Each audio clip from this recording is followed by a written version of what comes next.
After a 4-day midsummer's break, the Braves have returned just as hot as before.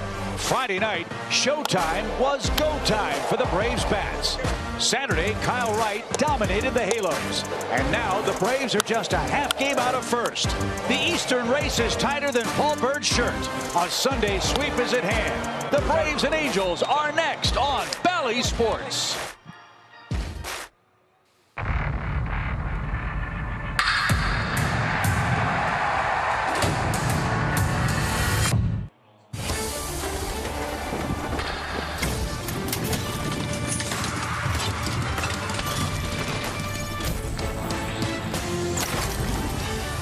World champion Atlanta Braves baseball is brought to you by Truist. Another packed house on a spectacular Sunday afternoon here in Atlanta, Georgia. The Braves hosting the LA Angels, looking for a 3-game sweep, and perhaps with some help in New York, they could leave town in first place. Hi again, everybody. Chip Caray, Brian Jordan, and a properly attired Paul Bird. Great to be with you for this series finale against the Angels. Birdie, the Braves just a half game back after winning the first 2 games of this series. They are looking indeed like a team that could repeat as world champs right now. They have been phenomenal, and it's not just the hitting or the pitching, it's everything. The Tina Turner song, The Best, that's the Braves. Simply the best, better than all the rest. Check it out. How about those numbers? Again, it's not just the hitting, it's not just the pitching, it's all of it clicking together. And when you got that going, that's the kind of record you're going to have. And the Mets, I don't want to say in trouble, but the Braves are right behind them. And one of the big reasons, Austin Riley putting the team on his back, returning to form, just as we saw last year where he just dominated in the second half. Look at the ranks right there. Look at the OPS, 939. He is getting it done. That's my MVP so far. I know it's going to be tough. Goldsmith's having a big year. But Austin Riley, if he can continue on this pace, he has a great chance of winning the MVP this year. Well, let's see if the Braves can wrap up a 3-game sweep against the LA Angels. Ian Anderson is on the mound for Atlanta. The Braves only a half game back in a very tight National League Eastern Division race. Great to have you with us. Kelly Kroll will be along in just a few minutes. The series finale, Braves and Angels baseball, is coming up after the break.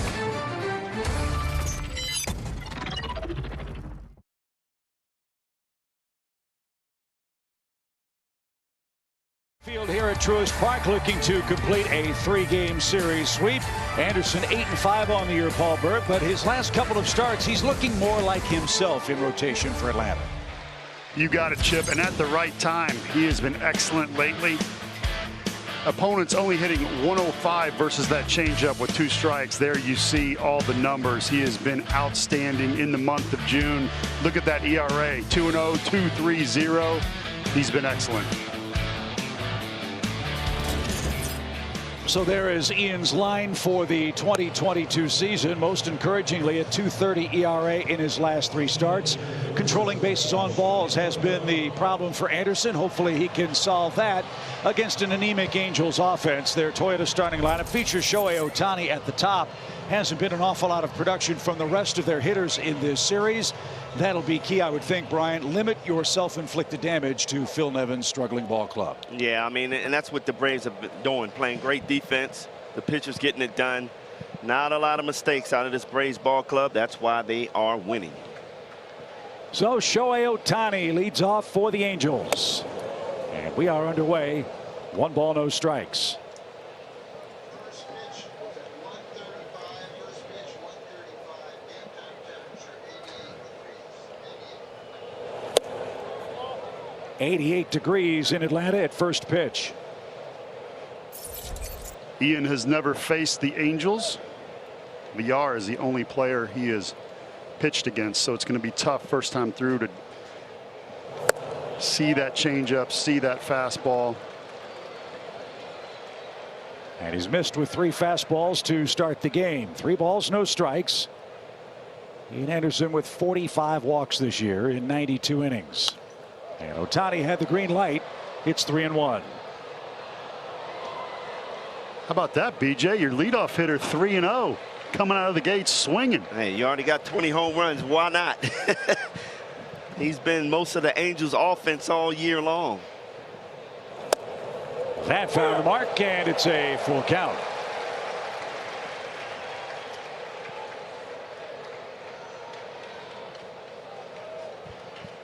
Ohtani has 20 home runs on the year.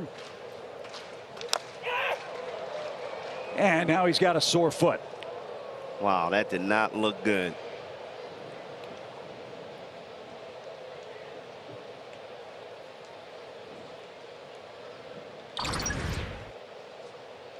Ohtani hails from Japan, but the universal language of a shin burger is understood by everyone in baseball. That got him flush.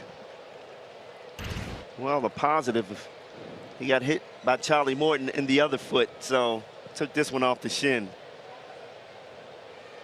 Phil Nevin can ill afford to lose Shohei Ohtani. The Angels are still without Mike Trout. And that ball driven toward left center. Heredia streaks over and makes the catch. And Ohtani's retired. Good comeback for Anderson. 1 out. Great communication out there. Heredia had a beat on that ball. He was screaming at the great Michael Harris in center field. I have it. I haven't played in a lot. Let me get it. Let me just tell you from experience, you can hear Heredia from everywhere. And Guillermo looks to get a lot of playing time. The Braves sadly had to put Adam Duvall on the injured list. Remember, he came out of the game with a sore wrist last night. The wrist is now sprained, so Adam lost for the next 10 days. So Mike Ford was brought up from AAA Gwinnett and is available in a pinch today. This is Taylor Ward. Ward has a couple of hits in the series and is batting .285. Wow, this is the perfect weather to play in if you're a player. 88 degrees. It's a little humid. The ball will travel. Guy's got to be chomping at the bit to get up there to hit today. I got to say, though, BJ, I played for the Angels for 1 year, and it's always a perfect 70 degrees. So these guys are experiencing the Georgia humidity.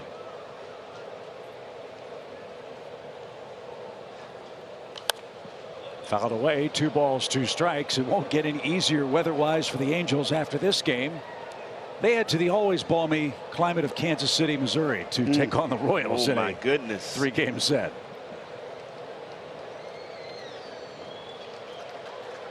Anderson has a 2-2 count. Another shot, smoke toward left center. Heredia flying near that wall. He leaps up and he cannot get it.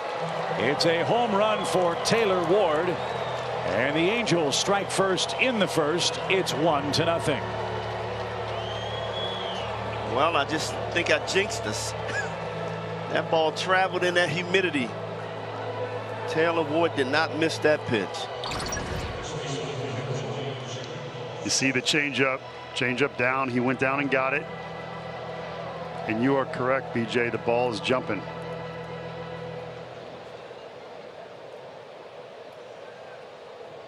So into the first row of the seats in left center. Ward has 13 home runs. And LA strikes first. And now a bunt from Jared Walsh. The Braves in a shift. Smart play by Walsh. He bunts for a single with 1 out.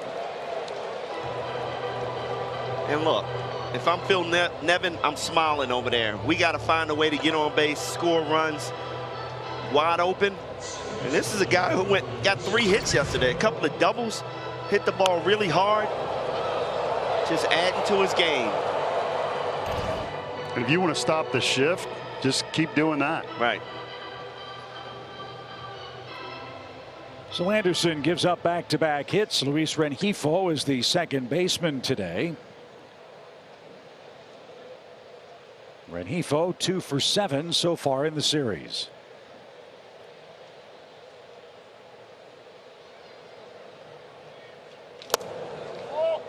And to me, if guys do that, if he pushes that a little harder, that's a double down the line. You got Heredia playing back and Swanson all the way over.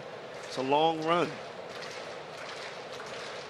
The Angels have scored 4 runs in this series now, 3 of them on home runs, and this ball is guided through the right side for a hit.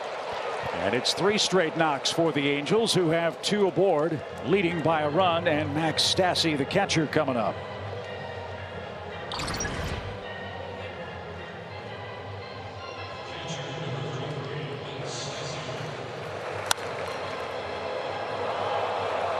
Down on the ground, just found a hole.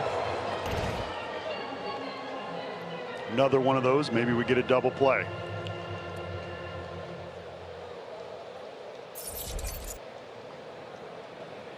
Max Stassi 1 for 3 in the series.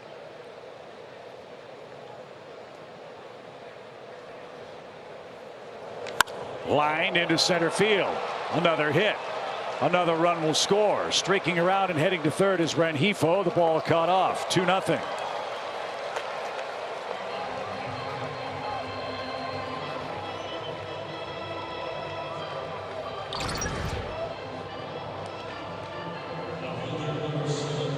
Well, I think this offense had a strategy.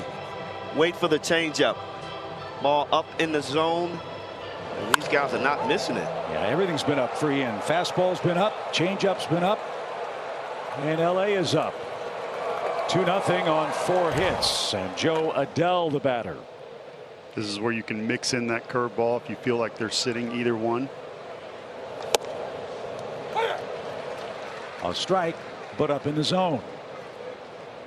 All right, Paul, you're on the mound. You're throwing a lot of changeups. They're hitting them. What's your strategy now? Well, first thing I worry about is why are they hitting him? Is it in a bad location or is not have the good rotation on it? And then I make the choice on whether or not to change there. But if somebody's keyed in or even swinging early, I go into instant 0-2 mode where I'm trying to hit the corners. I'm throwing breaking balls.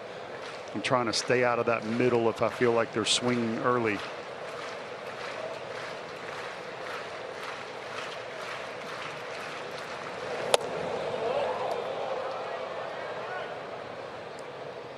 Now he's gone back to the fastball. And seems like he can't get the ball down, Bernie. It's just something small he has to adjust. Or is that tough to adjust right now? Little pop into shallow right. Acuna broke back. Coming in. Can't make the play. Tried to deke the runner who will score standing up from third. Rengifo comes in. It's 5 straight hits for the Angels. And they lead 3-0. You see Cranny going out to the mound right now, just trying to calm everything down. This has happened really quick, and yes, you're right, the ball is up, but Ian pitches a lot up in the zone with the high fastball, and he usually throws the changeup down. But right now they're on everything. So I'd like to see him switch it up, go to the curveball, do something different, throw some fastballs down in the zone. Has he thrown any curveballs yet? Haven't seen it, no.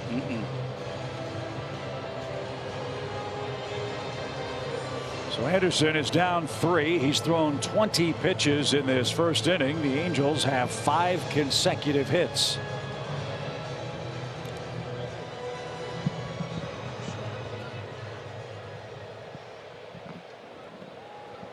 So 1 curveball. And the same is true for Ian Anderson that we've spoken of the first 2 games of this series. Remember, Ian hasn't pitched in 9 days due to the All-Star break. He's in a world of trouble now with 2 runners aboard and his former teammate Phil Gosselin digging in. There's a curve right there. Mix in a few more of those. Better location. Do something different. And look, we showed you the numbers. Ian's been incredibly hot.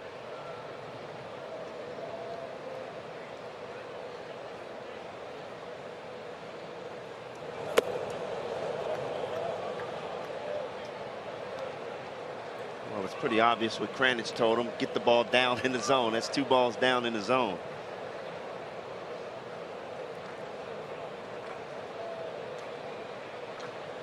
More strikes than balls for Anderson, but 5 of those strikes are hits. And Gosselin bangs that foul. 2 balls and 1 strike. We'll have to get that ball down, get that ground ball, hopefully double play, get out of this inning.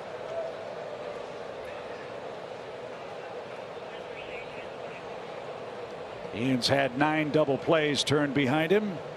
Number 10 here would be nice.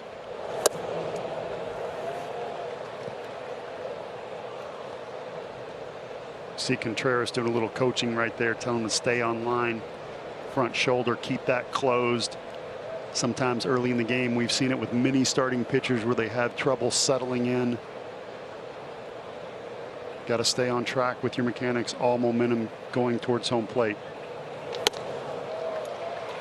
Bases are loaded.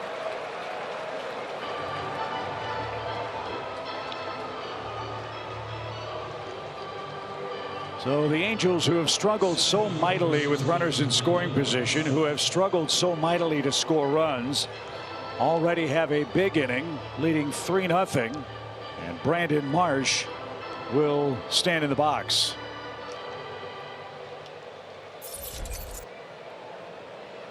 Marsh, a left-handed hitter.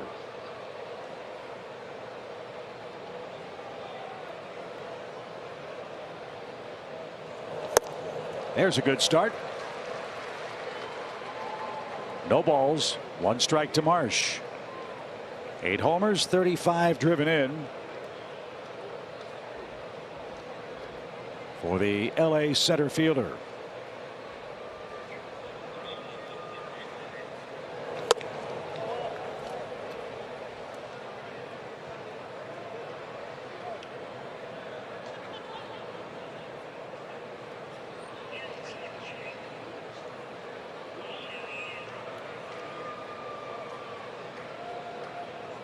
One ball, 1 strike. Now can he finish off the 8th place hitter for the Angels? Got to come back with that changeup down in the zone. I think if he does that, a good chance to get a ground ball at least.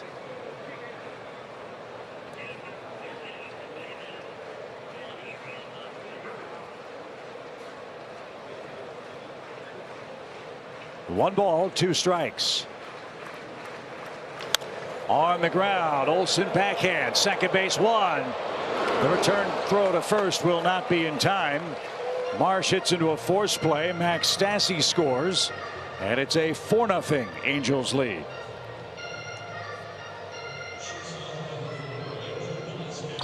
RBI number 36 for Marsh.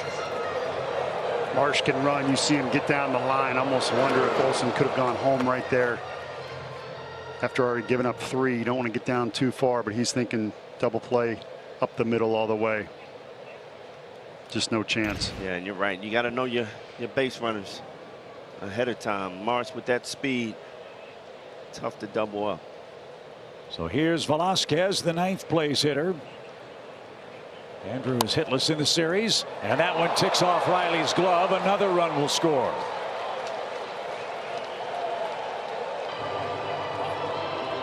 Joe Adell comes in. It's 5-0. And Ian Anderson's about to make his 30th pitch. We'll await the scoring. Didn't see this coming, Paul. I didn't either. You know, I said before, the Angels haven't faced him. And most teams really have trouble picking up on Ian's fastball up in the zone. It's very sneaky. He's got a great changeup. First time you see that. Most hitters foul balls off. They have trouble with the timing and squaring it up, and for whatever reason he doesn't have the mojo today, and the Angels are squaring up everything. The bullpen starts working for the Braves as Anderson now has to try to retire Shohei Ohtani, who's up for the 2nd time in this 1st inning. And that's a scary thought. One of the best hitters in the game facing you a 2nd time. Gets a chance to see it again. 5 runs on 6 hits.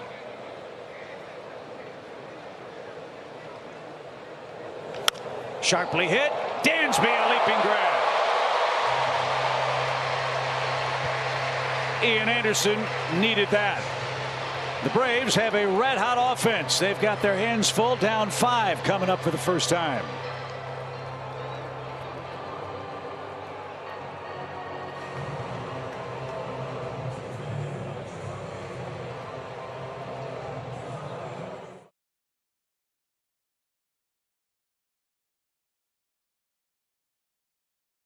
Has been red hot. Best team in Major League Baseball since June the 1st. Braves also #1 in runs and homers. Month of July, and Ronald Acuna Jr. will lead off things for the Braves on their Toyota starting lineup. Hottest hitters on the planet, Matt Olson and Austin Riley. They'll take aim at Reed Detmers, a young lefty, for the Halos here in Game 3 of the series. So what are the forward keys, Mr. Jordan, for the Braves to get back in this game and complete the sweep? Well, now I'm going all offense, guys. Get ready, stay ready. And this is the offense that can get it done. Yeah, you're down 5 runs in this first inning, a lot of game left. If the Braves continue their approach, be patient off of Detmer, who's been struggling a little bit, get in hitters counts, and with this weather, guys, we may see some long balls by this Braves offense. So Ronald Acuna Jr. leads off against Detmers, the #1 Angels prospect and the #1 left-handed pitching prospect in the major leagues. Pretty strong credentials. You see the numbers. Youngest player to ever throw a no-hitter in Angels history. That went down on May 10th against the Rays. Very sneaky fastball. Saw him pitch in college, and a high spin rate guy, so forget about the radar gun. It gets on you. It's very deceptive, and that's why you see him throw it most of the time. Also very good curveball, slider, change. Scorched toward third and right at Phil Gosselin, who stayed with it. Nice play. And there's out #1. Gosselin getting the start at third for the Angels today. They designated Jonathan Villar for assignment after a rough night last night. So Acuna's retired. Here's Dansby Swanson. Well, the only numbers I recognize out of Detmer after that no-hitter, 8 straight losses. So you know that has to be on the back of his mind with a 5-0 lead. He wants to be perfect. This kid was originally drafted by the Braves out of high school. He was a 32nd round pick back in 2017. He bet on himself, went to college, to Paul's point, played at Louisville, and now here he is pitching in the big leagues with the Angels. Oh, no wonder Paul likes him. Louisville. The way you said it, I can tell you're not from there. But no, he was a very good pitching prospect at Louisville, and he's Dan McDonald turned that program around. Growing up in Louisville, if you went there, wasn't a top program. And way to go, coach. He's really put that program on the map. They have an excellent program and track record for developing players. We used to just talk horse racing, Chip. Now we talk a little baseball in our state. How about that? Nothing wrong with that. As you saw Max Stassia pitch before, try to steal a strike. That's why they brought him to the Angels. He's rumored to be an excellent pitch framer. So keep an eye on him as this game progresses in the early moments. Braves up for the first time, down 5-0.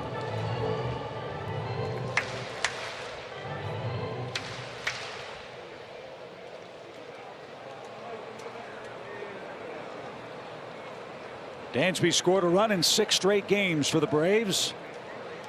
Hope more to follow today. The pitch struck him out over the inside corner. Swanson with a look back at John Bacon, and Detmers has his first strikeout. Good location right here. Ooh, that was a pick your poison right there if you're the umpire. That's too close to take, though, with 2 strikes. Lefty slider up and in. Matt Olson is the Braves hitter. And that bounces up. 1 ball, no strikes. Matt's red hot, 8-game hitting streak, 10 hits in that stretch. 5 of them are home runs.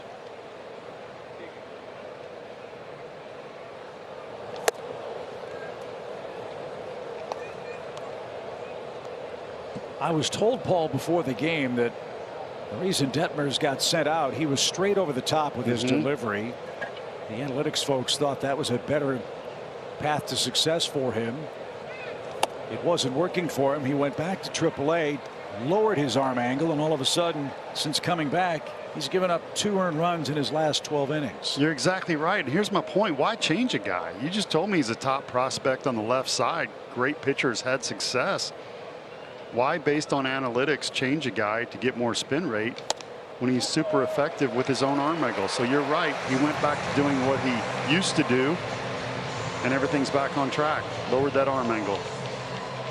So he missed to Olson. Now Austin Riley is coming up. The Braves third baseman is making a push for MVP consideration. With all due respect to Paul Goldschmidt of the Cardinals, the numbers Austin Riley is putting up are insanely good.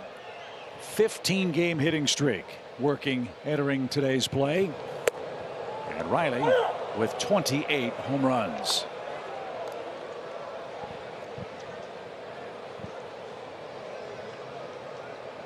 That's what I call the Michael Jordan zone. You're just seeing it so well. It's like a grapefruit coming at you. Riley in July, 423, 10 home runs and 20 RBIs. What a month so far. So a couple of advantages for Detmers. Number one, Braves haven't seen him. Number two, he's pitching third in line in the series. So, Paul, he's had 18 innings of scouting work to apply to this important start in Game 3. And there's a couple guys I would say, okay, do this so we're here to get them out. And then Riley walks up. Good luck. Swing and a miss. And it's a shutdown inning for Reed Detmers. Matt Olson left stranded, and we head to the second.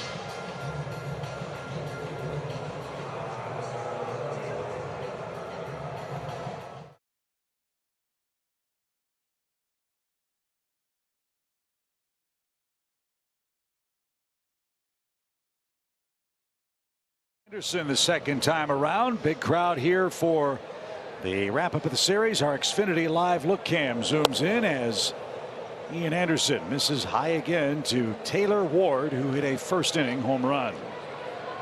The Angels sent 10 to the plate. 5 of them scored in the first. This one into the shift. Tricky hop. And Arcia handled that cleanly for out number 1. Well, good to see Ian get the leadoff guy, Paul. But, you know, after having those extra days off, you come into your first inning back and you have a tough inning. How do you bounce back mentally, not just physically, mentally from that? No, it's a great question. I think, BJ, you just realize that name on the front of your jersey is bigger than the name on the back. And you say, what can I do right now to help my team? And that's not burn the bullpen, even though they've had rest. Back-to-back pitches, back-to-back groundouts. That's more like it. 2 outs. But you want to get your team through the 5th, through the 6th after a disastrous first. It's not what you had planned coming back. You got to forget about that. You got to go back out and you got to start making your pitches. You don't try to throw the 6th or the 7th inning. In the second inning, you make sure you take it pitch by pitch, out by out, and just like he's got 2 outs here on a few pitches, that's the way you help your team. And you've got to bank on the fact that your offense can score 4 or 5 runs in the blink of an eye. They've shown that in this series. As Luis Rengifo is the batter. Rengifo singled and scored his first time up.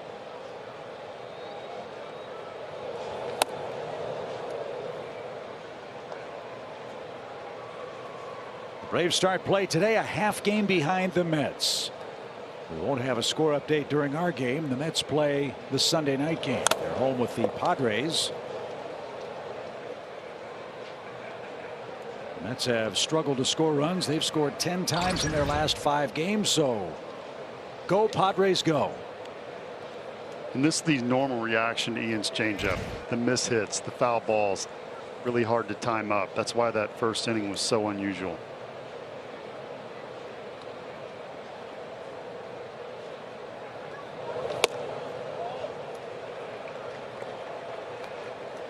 Is there something mechanically, Paul, right now with him, because everything is high? I think he's back on track. I think he usually throws, for me, he throws up in the zone. And the changeup is down. So as a pitcher, I don't want to fall into a pattern because, you know, BJ, as you walk up to the plate, you're going to form your game plan. And if every fastball's up and every changeup's down, and you don't throw a lot of breaking balls, then you're going to pick one. And that's when he has those 10, 12 pitch at bats where guys just foul the ball off. So I would love to see him mix all of his pitches up and down in the strike zone.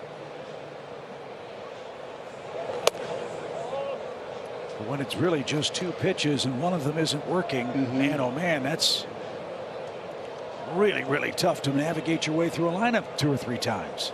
Especially when you're throwing so many non-competitive pitches. On the ground, 3 ground outs for Anderson. Nice bounce back inning for him. Braves go back to work on offense. Ozuna, Contreras, and Arcia.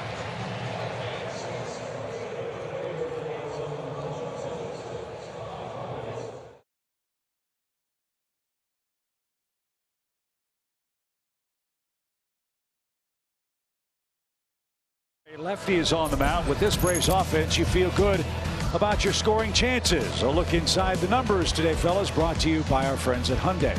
Yeah, the Braves have been so successful against left-handers. Got a right-handed dominated lineup. Guys just getting it done and seeing the ball well from that side. 36 home runs. Hard hit rate, #1 in the National League. Those are the numbers I love to see. And that just tells me this Braves team never out of it. I agree. So Marcell Ozuna leads off the second for the Braves. Detmers gave up a walk in the first. Marcell had an RBI hit here last night. Ozuna hit an 8th inning home run in game 1. So a couple of RBIs in this series.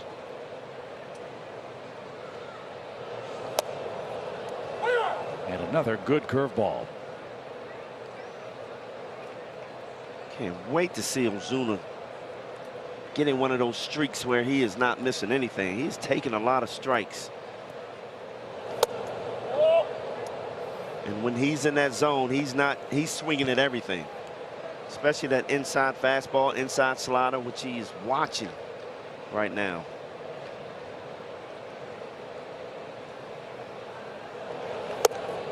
Make him work. 3 balls and a strike. The offensive numbers we've shown you on the Braves are out of hand, first in the division, and that's happened without this guy being hot, without Ronald being hot, and without an Ozzie Albies.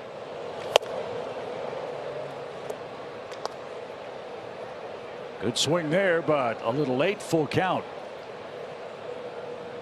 And your point, Brian, about taking pitches. And Detmers has a big advantage. Only Matt Olson has seen him before head-to-head in a big league game. Marcell popped that ball up. Stassi over by the on-deck circle. That might have been ball 4. And he makes a basket catch to retire the Braves DH. 1 man out. Was taking pitches part of your game plan when you faced a big league pitcher in the box for the first time live? You know what?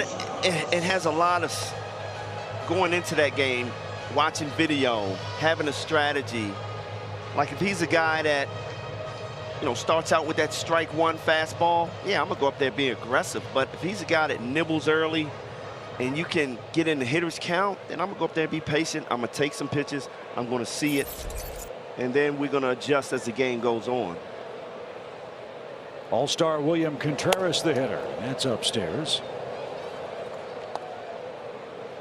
That's why it's so important to sit in that dugout and watch what's going on. See if you can pick up on something before you get up to the plate.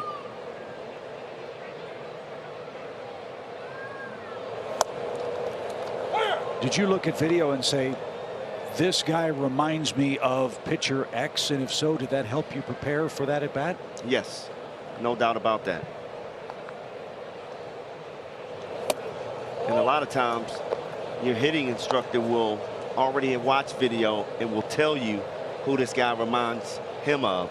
So that will give you a clue before you even turn the video on. That paints the inside corner. Before you faced me, did you watch video of Roger Clemens? Absolutely not. I was trying to find those soft throwers. 2-2 pitch is tapped up the middle. Rengifo's got it, and that's out number 2.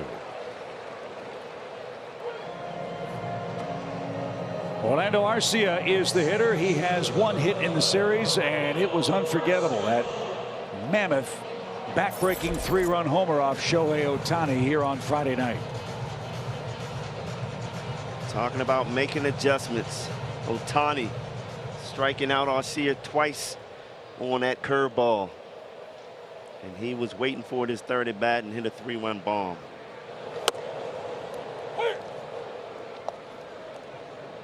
Right now, this guy's effectively wild. He's thrown 30 pitches, 14 balls, and only one base runner.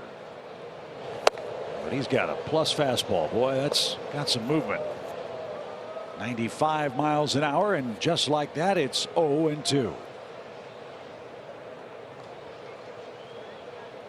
And Dedmon's not afraid to throw it. Four-seam, 46% of the time it's coming at you. And how about that swing? He's got his third strikeout, and the Braves are out in order in the second.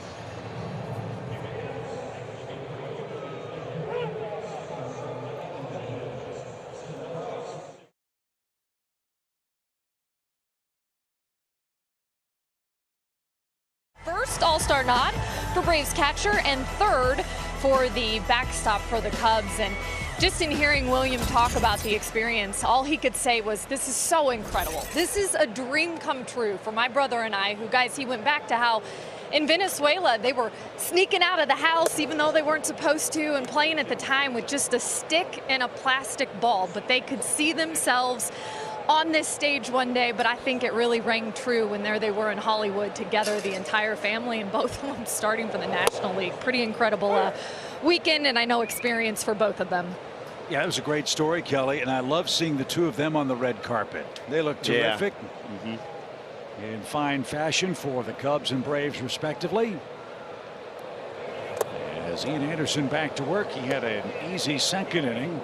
Here in the third, he's got Stassi, Adell, and Phil Gosselin coming up.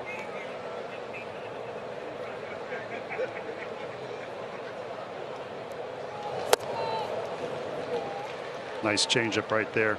Yeah, I wasn't a huge fan of Wilson Contreras, just being honest. He started a brawl with us, and Tyler Flowers got in his face. He's very edgy and started some stuff with some other teams. And then when we were out in Chicago, he put his arm around his brother William before a game, was talking about it, and he was crying, and he said, I can get to see my brother play since I had to leave Venezuela. And the last time I saw him play, he was in Little League. Yeah, that had to be special. Yeah, he said I had to do what was best for my family, and just seeing the emotion come out of him, all of a sudden I was a big fan of the guy. Rifled toward right center. Nobody's getting that. That's off the wall. Max Stassi heading for second. Here comes the throw. It's going to be close, and he's just in safely. What a throw. And Stassi slides in an instant ahead of the tag for a leadoff double. Love the tag by Swanson.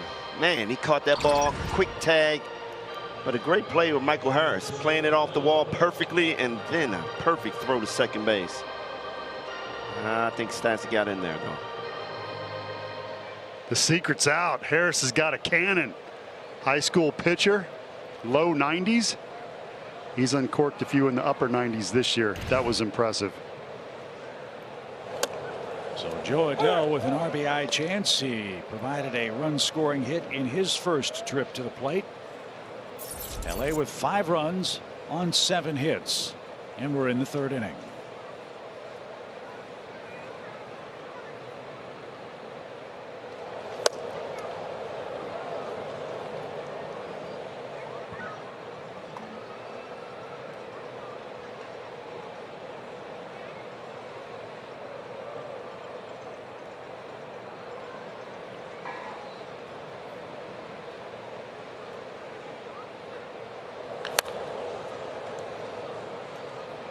Thank you very much. Swinging that ball too right there, down in the zone.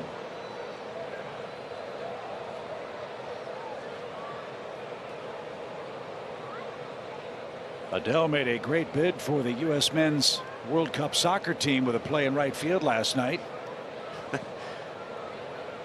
Ball bounced off his chest into the second baseman's glove for an odd 9-4 out. As Ian gets him to check his swing and miss, and that's Anderson's first strikeout in today's game. 1 out.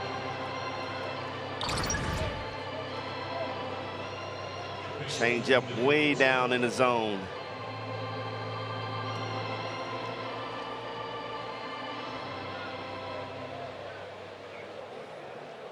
Well, he went a little further than Riley. That was a big play in the game last night. Riley looked to have swung, was given a free swing on the house, and he turned that into a 2-run homer last night. And a strike to Phil Gosselin, who walked in the Angels' first. LA trying to snap a 5-game losing streak. They've also lost 13 of their last 16 games.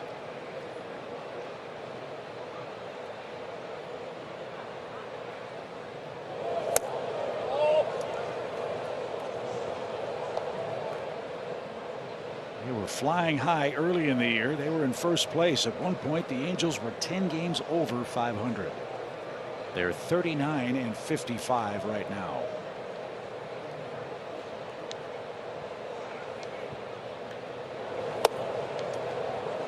Up again, 2 balls and a strike.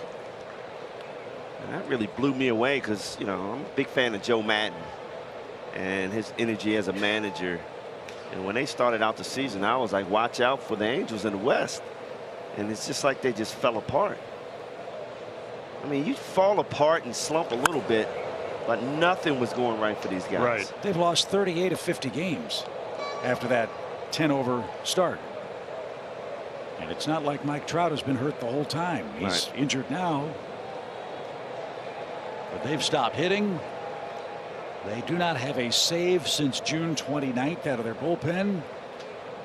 And the only 2 wins in their last 14 or 15 games have been when Shohei Ohtani has pitched. Gosselin pops this one up. And Arcia drifts back. Orlando is there. He's got that. And that's out number 2. So after a rough first inning, Anderson's pitching better. He's got 2 outs in Brandon Marsh.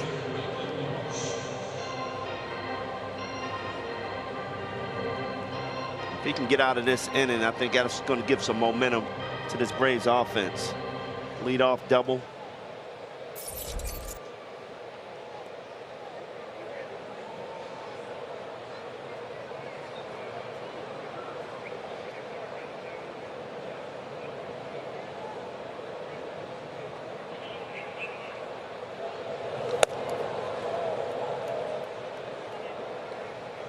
In case you missed our first 2 games, Brandon Marsh out of Buford down the street.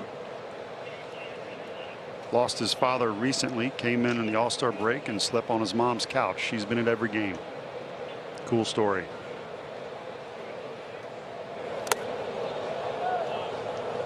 Also, BJ, wide receiver in high school, could have gone to college as a wide receiver, picked baseball because of the longevity. Smart man. Smart man.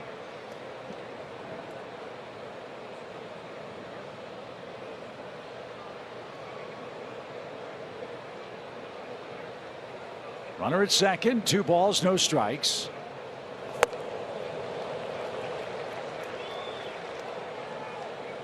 See, there's that good changeup from Ian now settling in. I know we were talking about location, but a lot of times he can miss with his spots, but his changeup's so good you get swings like that. In that first inning, we just didn't see that.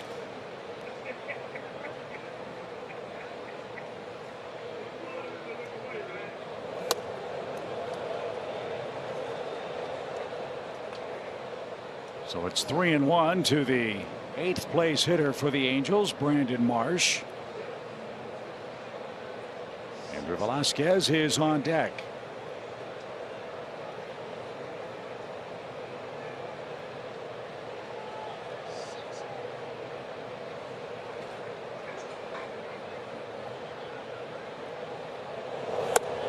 It's another walk. 2 of those for Anderson, who leads our league in bases on balls. And the inning continues. The pitches begin to pile up now as the 9th place hitter comes up. 2 on and 2 out.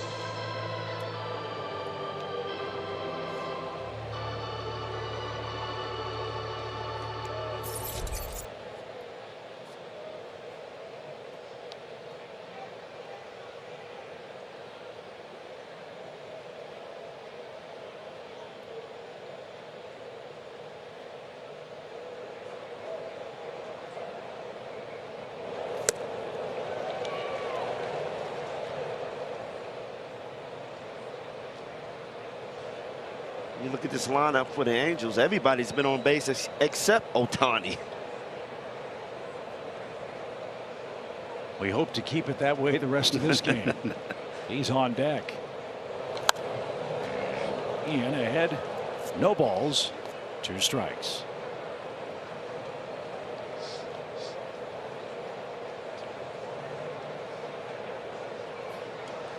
Angels on the year, 119 2-out RBIs. That ranks 29th in Major League Baseball.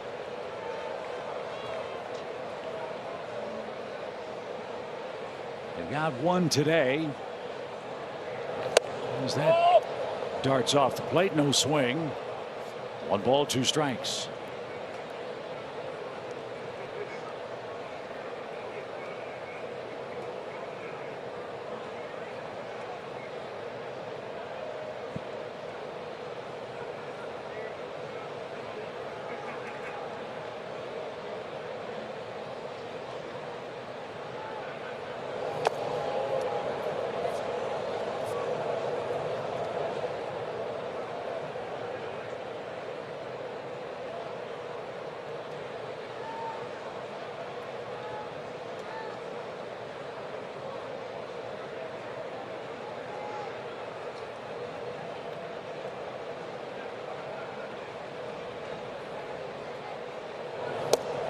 Right down the middle. Velasquez took a high changeup, and the Angels strand a pair in the top of the 3rd inning.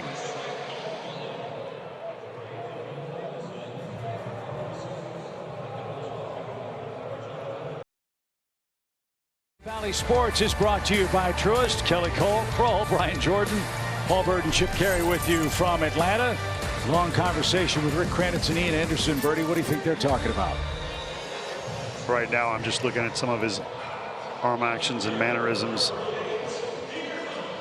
And they're talking mechanics, so he believes something's going on with Ian's mechanics. And that's a fine line, because in the game, you don't necessarily want somebody teaching you about mechanics, but you really don't want them to wait till the game's over and say, oh, you were doing this either. So I always wanted somebody to tell me if they saw something. And it had to be somebody, that pitching coach or a catcher, somebody that knew me really well, that I could trust, and then see if I could make the adjustment. So we'll see how Ian does when he goes back out for the 4th inning. Here in the Braves' 3rd, Guillermo Heredia bats. Heredia playing in place of injured Adam Duvall, who, if you're just joining us, went to the injured list with a sprained wrist this morning. Heredia has had very little playing time with this set lineup for Atlanta, and a lineup that's played so well. I believe this is Guillermo's first start since July 2nd.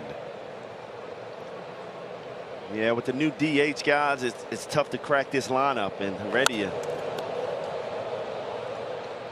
whenever his number is called, he is always ready, whether it's defensively in the outfield or with the injury to the ball, he gets an opportunity. Yesterday, he hit the ball pretty hard. As we say so often, one man's misfortune is another man's opportunity in the big leagues. And Heredia fighting tough here. And another one of our sayings, stay ready, you don't have to get ready. And he is always ready. Heredia.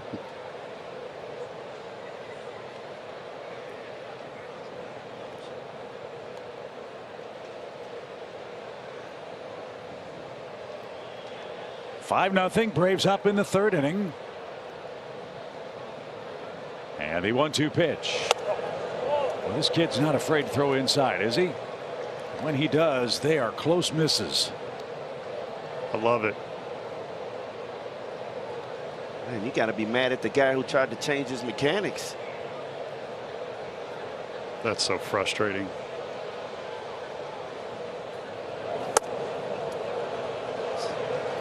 And this is what I mean. Heredia hasn't played in a lot of games, taking these tough pitches. Now 3-2. Be ready to unload. Driven toward the right field corner. Will that stay fair? It will not.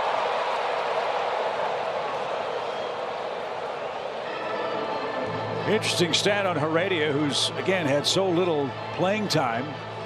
Guillermo has 7 hits this year. 6 of them are extra base hits. And his bid for a 7th extra base hit curled just foul at the .325 mark. Wow. BJ, I know a lot of pinch hitters, when they hit 250, they're some of the best in the game. You just simply can't hit as well as when you see everyday pitching. When you come off the bench, what's the toughest pitch to hit? Fastball or breaking balls? Breaking ball, because you got to recognize that spin, and sitting on the bench, it's pretty tough to recognize a spin. But the fastball, you know, it's all about timing, being ready for it. And I think right here with Detmer, expect the 4-seam fastball. And just as I say that, he throws a slider. And that's what you do. This will be a 9-pitch at bat at the very least for Heredia, as the Braves look to get the ball out of the infield for the first time here in the 3rd inning.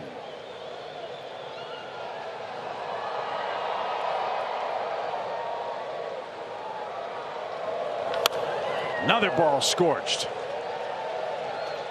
A little reverse psychology here. Detmer hasn't given up a hit yet. I like it. Already thrown 1 no-hitter this year. No need to throw another. Yeah, don't get greedy. As the fans got to get the wave going. Nobody on or out. The pitch.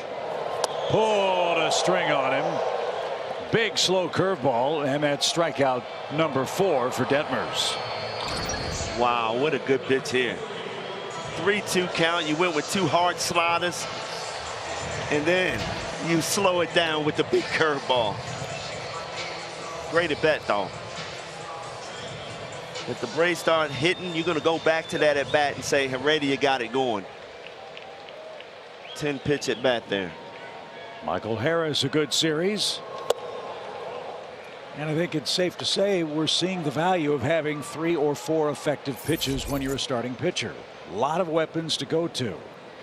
And Detmers has used them all effectively to this point.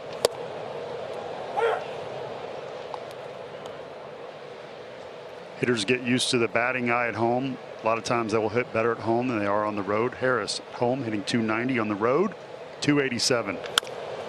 Little chopper out towards second. Rengifo's throw on the money. 2 outs. And back to the top we go. Ronald Acuna Jr. Still waiting for Ronald to heat up.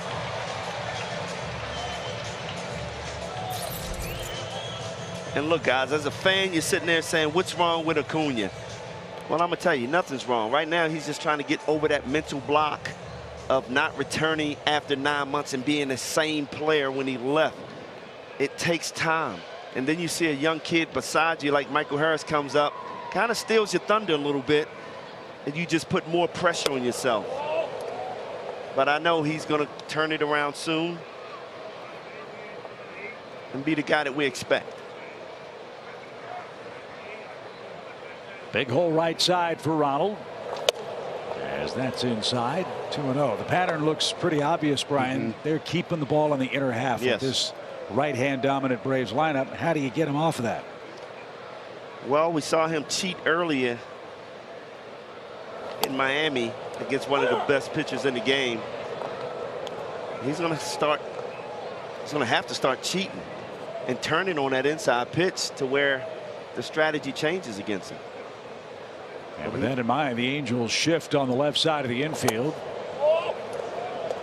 And Stassi tried to steal another strike. It's 3-1 for Ronald. Metrics show that Stassi steals 3 to 4 pitches a game. Didn't steal that one. That was a ball.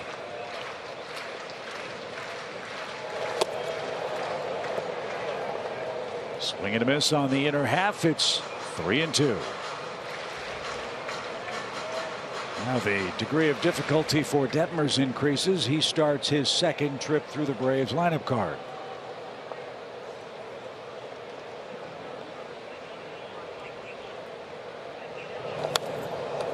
Got away with one there. Full count.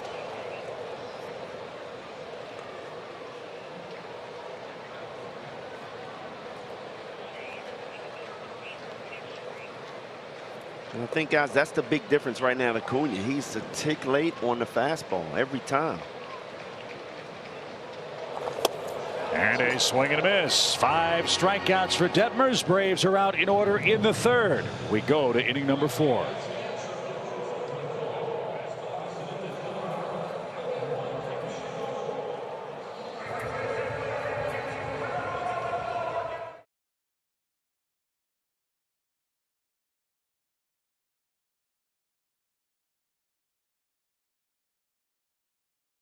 WBC take place September 10th through October 5th in Panama City, Panama and Regensburg, Germany.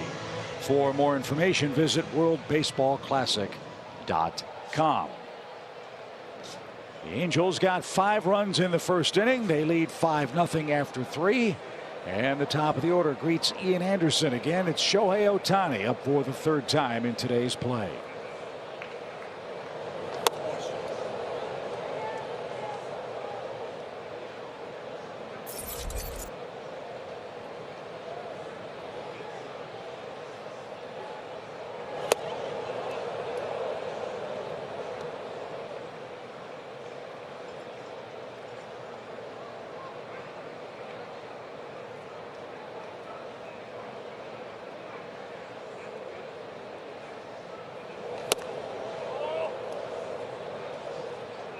Everything up.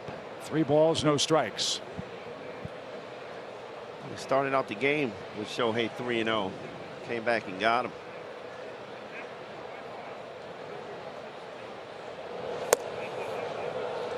And then Ohtani didn't chase it. It's a 4-pitch walk.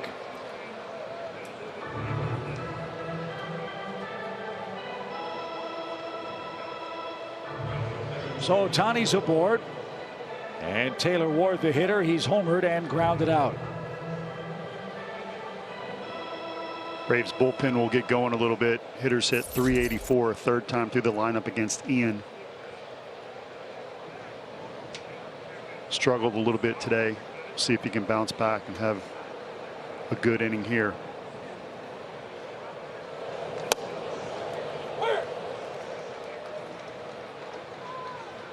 High curveball, call a strike for Ward, who's in an 0-1 count.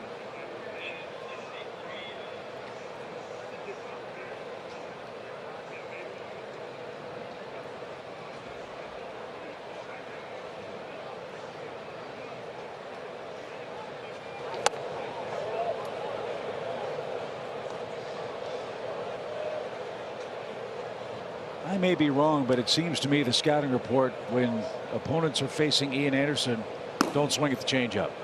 Don't swing at it. Yeah. That's why it's so important he commands that fastball a lot better.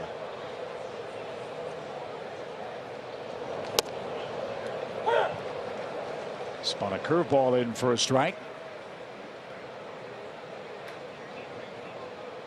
I would like to see him involve that pitch more, and he started to do that in the last month or so, and I think that can be a difference maker the rest of the way, is to involve that 3-pitch mix.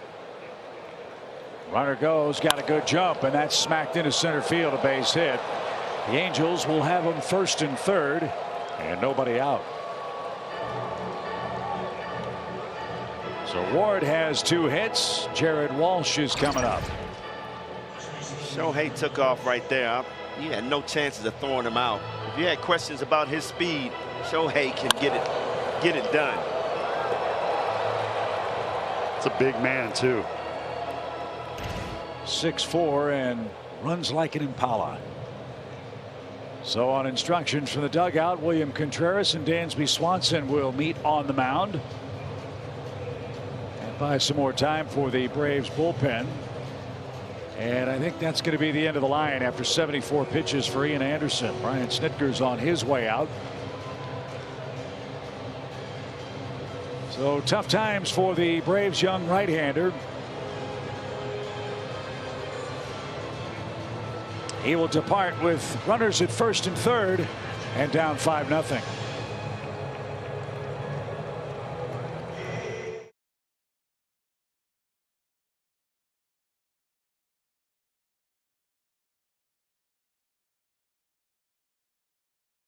Austin Riley fouls off this pitch, and look how Cameron Capers, the bat boy in the visiting dugout, taking a bit of spill here, trying to get out of the way of that ball. But boy, did he pop up, handle like a champ, the big smile, the fist bump from Phil Nevin, and you know good and well that was not the end of this at all. His clubby buddies having some fun this morning at his expense, laying down the crime scene tape. And you know he's a good sport when you see the big smile there, comes out, takes some photos. This is going to be all over his Facebook, Instagram pages, I'm sure of it. But Cameron Capers, man, he's never going to live that one down, is he, guys? Nope. And you know what they say, if they're not messing with you, then they don't like you. Exactly. That was great. Great scene. Good work by the Braves visiting clubhouse staff. Tough day for Ian Anderson, who is knocked out here in the 4th inning, so Jackson Stephens will come on. Stephens has been a workhorse out of the Braves bullpen. He pitched here on Friday night, gave up a hit and struck out 2 in his 8th inning appearance. How about that opponent average against on the fastball at 163? That is fantastic. Not a guy that throws 100, but a very effective fastball.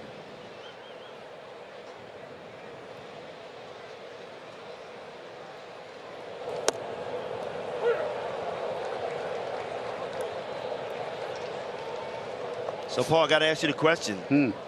You're the hitting coach. Are you concerned about Ian?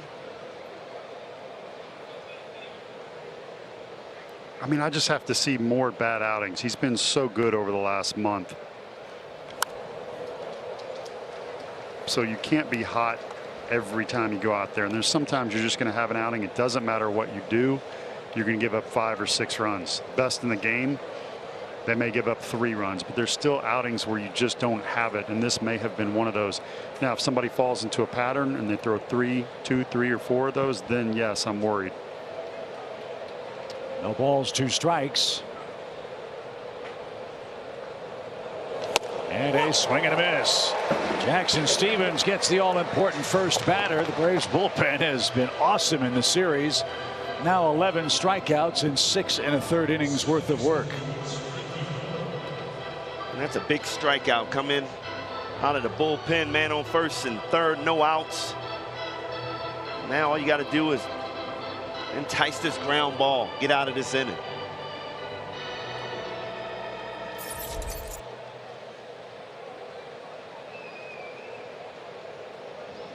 Rengifo, though, a fast runner. Tough man to double up. First and third, 1 out now, and that's around the plate.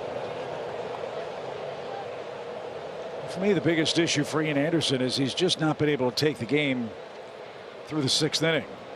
This is now 6 straight starts where he hasn't pitched all that deeply into the ball game. He had a rough June. ERA approaching 7. As this ball is whacked into right field, a hit that'll score Ohtani.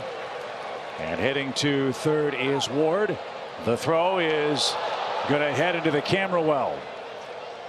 So another run's going to score on the overthrow. Single RBI. Ohtani scores. The second run scores on an error. And that's just not a good play by Ronald Acuna there. You got to keep the double play in order. He tries to make the great play, energize this team. And that's exactly what happens, guys, when you try to do too much. You make the mistake. So 7 runs to Ian Anderson. Rengifo all the way around to third base. Angels have a touchdown lead on the Braves. And the infield comes in for Max Stassi, who's 2 for 2.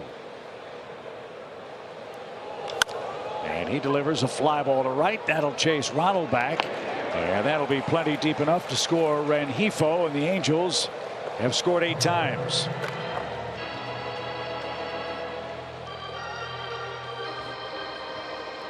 So what's so disappointing about the game for Ian Anderson personally, to Paul's point, July was off to a great start for him.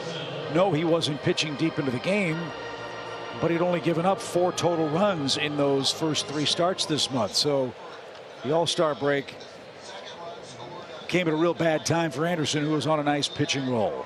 But something else you got to weigh into that, Chip, Paul, is this offense scores a lot of runs for him. You know, so things could really be different. I just don't like the inefficiency. And like you said, you got to get through 6 innings. You got to show some progress. And that's what concerns me a little bit. Yeah, Anderson, the highest run-supported pitcher in the starting rotation for the Braves, who have gone 12-6 in games Ian has started. So, as we've said so often, many times it's not just how you pitch, but when you pitch. And unfortunately for Anderson, 5 in the first sealed his fate to this point in Game 3.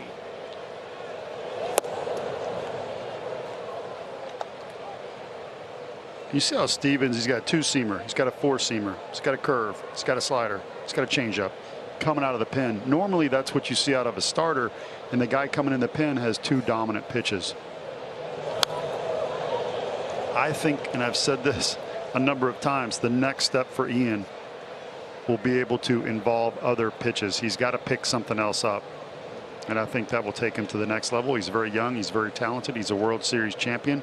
We've seen him when he's very good, but he's going to have to make adjustments, I believe, to be the best version of Ian Anderson. 2 balls, 2 strikes. And Stevens blows away Joe Adell, and that ends a 3-run Angels 4th.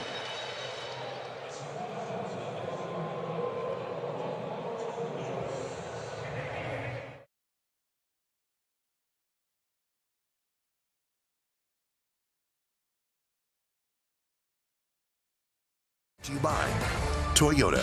Visit your local Toyota dealers today. Toyota, let's go places. And by the Georgia Lottery. Today could be the day.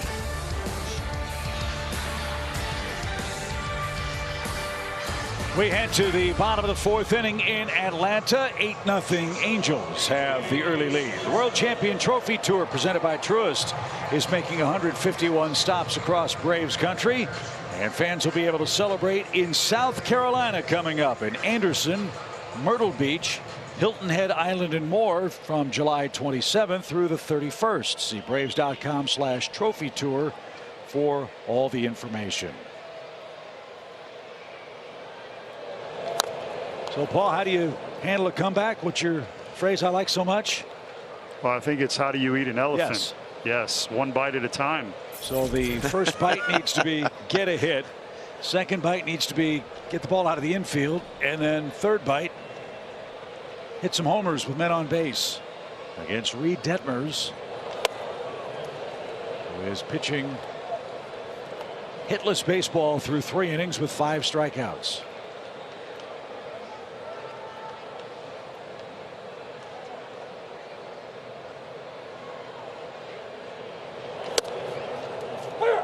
Man, he is in, out, up, down, has all of his pitches at his command. Nothing for the Braves hitters to scratch off the possibilities list.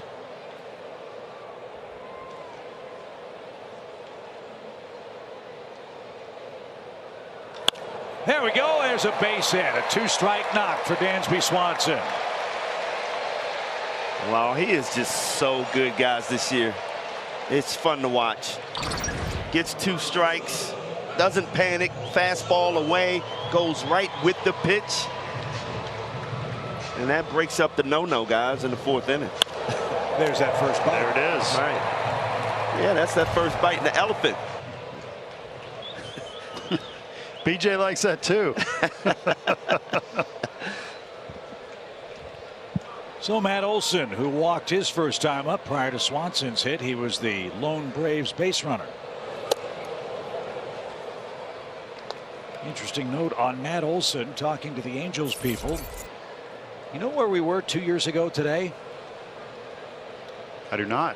It was our first game during the COVID season of regular season baseball. The 60-game schedule.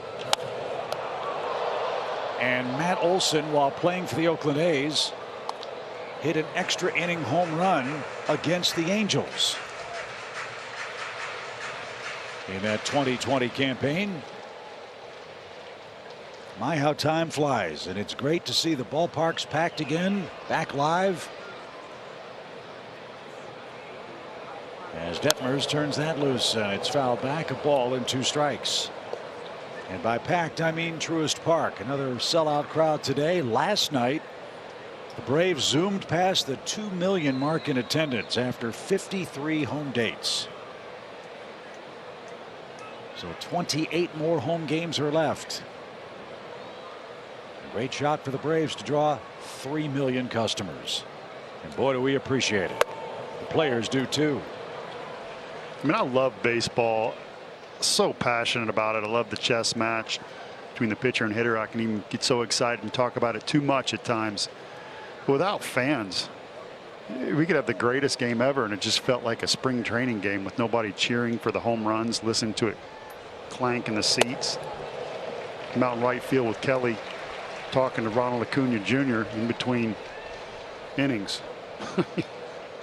Yeah, I mean, that had to be a tough time for players, really, to just motivate themselves to go out there and play. You're so used to playing in front of fans and letting the fans give you that energy. He pulls that string again. Boy, that is a beautiful pitch. Big, slow Laredo curveball after everything being in the high 80s or low 90s. But he's so deceiving, too, though. He's coming out like he's throwing a fastball, and all of a sudden it's a slow curveball. It's just an excellent pitch by him. And Brian, I would imagine a hitter's eyes light up when they see that ball up. You do. Right? You try to swing extra hard. So Austin Riley, the hitter, he struck out his first time up. Scorches that ball into left field. Riley extends his hitting streak. It's at 16 games in a row with a knock. He wasn't going to get to 2 strikes, and the Braves have a 4th inning threat. 2 are on, and 1 is out. And that's what you have to do, guys. You go up there, be aggressive. You don't want to get into 2 strikes. You might see that big slow curveball or that fastball up and away. That's tough to handle. Riley is seeing the ball so well. Got in. Got the head of the bat out. Another hard hit ball by Riley. 114 miles an hour off the third baseman's bat. So here's a chance for Ozuna. He fought hard before popping out. So Marcell is 0 for 1.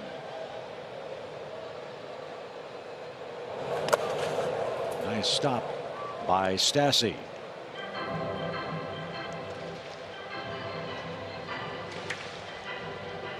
It would be nice to take a big bite of the elephant right now and get a 3-run bomb, get those 3 runs back.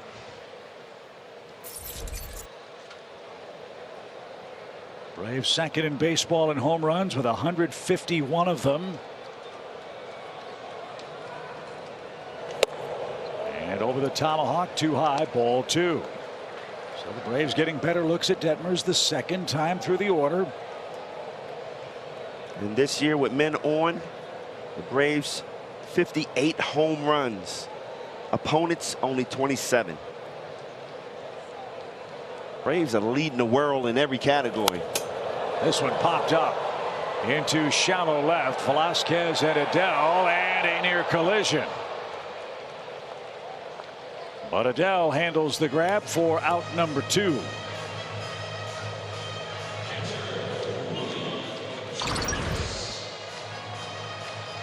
Left fielder got to be yelling and calling that ball. That's an easy play for the left fielder. Get your shortstop out of the way. Young kid, scared to yell. This is your chance to shine. Well, at least he used his glove that time, Brian. Yes, he did. Not his collarbone. Here's Contreras. BJ, is it tough when you're calling a fly ball and the crowd's full and loud and yelling and you're looking up? And well, that's why you got to keep yelling it. And a lot of the young guys like him out there, Adell, probably yelled it one time. With all the crowd, no shortstop can't hear that. That's why you got to keep yelling. Get out of the way, wave your hands. Yell like you're Heredia. Yeah, Marcus Giles made that mistake with me. He kept coming back, and boy, I gave him a forearm shiver and caught the balls. Get out of the way, little man. It never happened again the rest of the year. Probably only have to tell him once, right? That's right.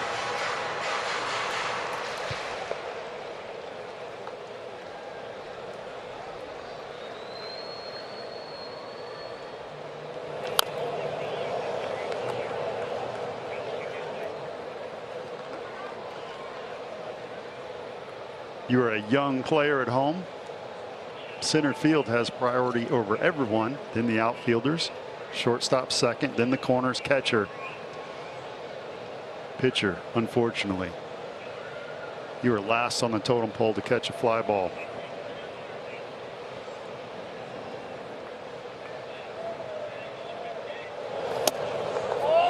Wait him out. 3-1. Just get the sense many pitches as Detmers has had to throw. He might get through 6. And you take your chances with their bullpen. But get a couple here and start sowing some seeds of doubt in that Angels dugout. Yeah, it's a big lead. This team is never out of it. The pitch. Strike. And the runners will go with a 3-2 count. That's a good pitch by Detmer there. 3-1 count. Fastball in. Now, watch out for that slow curveball. This is how the Braves have rattled off the best record in baseball since June 1. There was the breaking ball, and Contreras fought it off.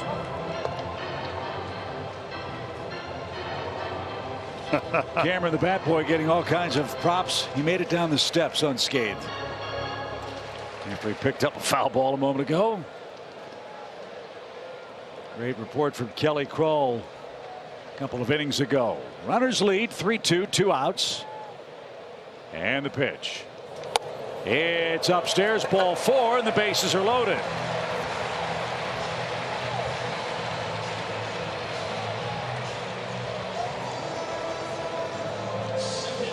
Arcia's got a 3-run homer in this series. How about a grand slam right here?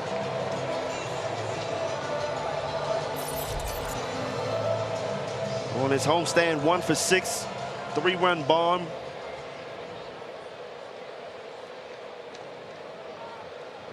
Let's see if he can guess right.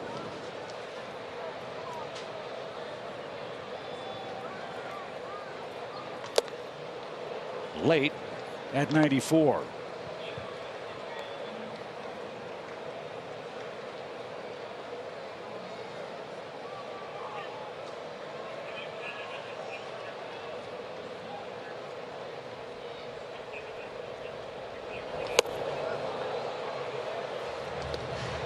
Man, that fastball is sneaky. Yeah, it is. Got to make that adjustment and time it up. Got a little rise to it, too. Several of our broadcast colleagues have said he's Billy Wagner-esque with that left-handed delivery. 2 strikes. This again where the Braves have been awesome. They have the most 2-out RBIs in Major League Baseball. They had 5 such RBIs last night.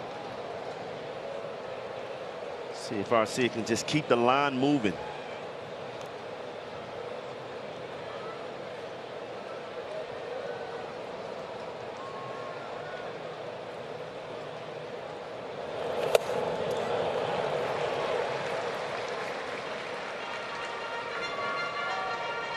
Billy Wagner saying, hey, guys, don't cheat me. Got to add 6 miles an hour if he was going to have my fastball. That was one guy I did not like facing, Billy Wagner. And I love lefties, just not him. Popped up. Curling into the stands. It's still 2-2.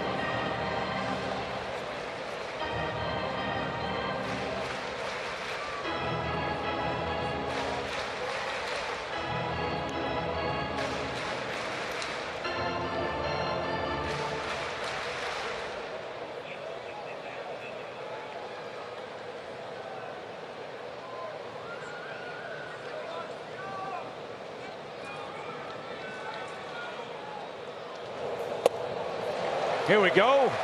Now he's got to throw a strike. Biggest pitch of the game right here for Detmers. He's thrown a number of different pitches, full arsenal. Which one will he go with? Arcia has to stay on that fastball. Everybody will be moving as Detmers steps off. Catcher has a sign for a shake, and if it's an obvious fastball count, they'll give you that sign for the shake to try and throw a little doubt in the hitter's mind that you may throw a breaking ball. Runners go. Scorched to third. Gosselin's got it. And his toss across is in time. That ball off the bat at 106, but right to the former Brave, and the Braves are out of luck in the fourth.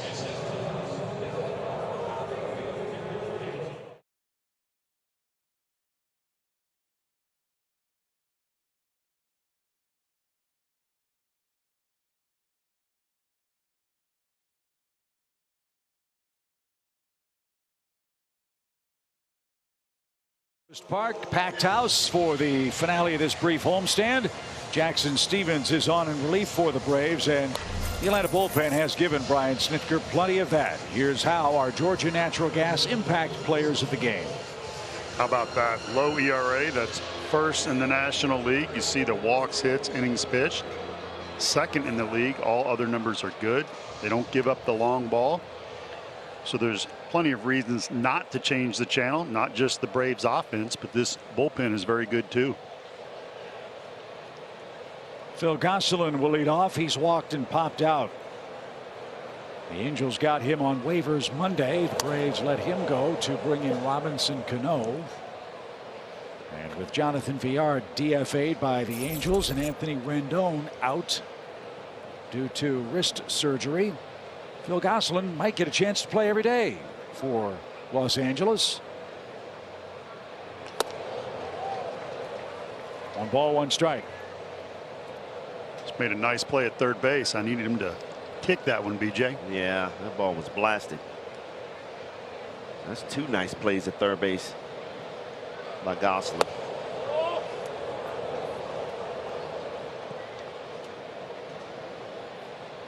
First final on the day is in. The Phillies lost again. The Cubs beat them 4-3.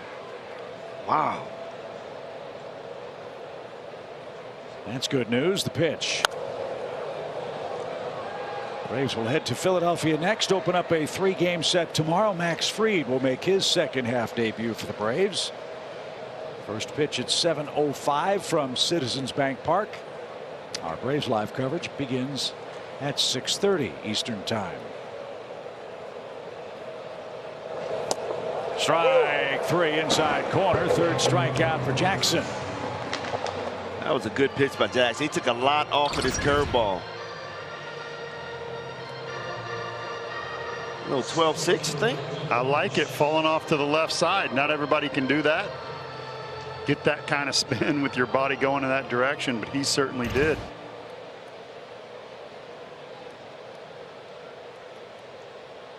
Did you guys catch the walk-up music for Brandon Marsh? Is that Brady Bunch? Yep. Figure out why? Oh, Marcia? Marsh. Wow. Oh, man. Matthew Kaminsky goes deep into the well for Brandon Marsh's walk-up music That today. took me a while. You got to be quick. You got to be culturally sound and probably a little older, too.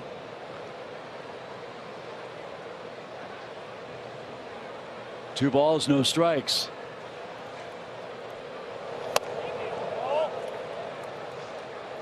It's 3-0. So I mentioned that Phillies score. With their loss today, they are currently 8.5 games behind the Braves in third place in the East.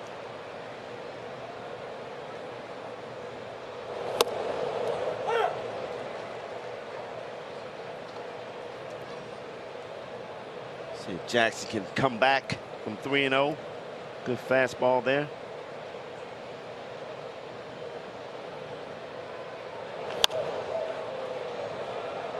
It's 3-2. Smiley and Falter were the starting pitchers at the bank vault today. And the Cubs, I tell you what, they've helped the Braves out in recent times. Remember, they held the Mets down offensively right before the All-Star break. As that's outside, ball 4. And the Chicago Cubs, with their win today, just polished off the Phillies. That's 4 in a row for the Cubs. And here's Velasquez, an infield hit, RBI, and a strikeout. If you're just joining us on this beautiful Sunday, just past 3 o'clock Eastern time, Ian Anderson started the day for the Braves, got the first out, and then struggled over the next 7 hitters. The Angels scored 5 first-inning runs and then tacked on 3 more in the 4th inning. The Braves offensively have been held down by Reed Detmers. Atlanta's first 2 hits came in the 4th inning against Phil Nevin's squad. And our score is 8-0 here in the 5th inning.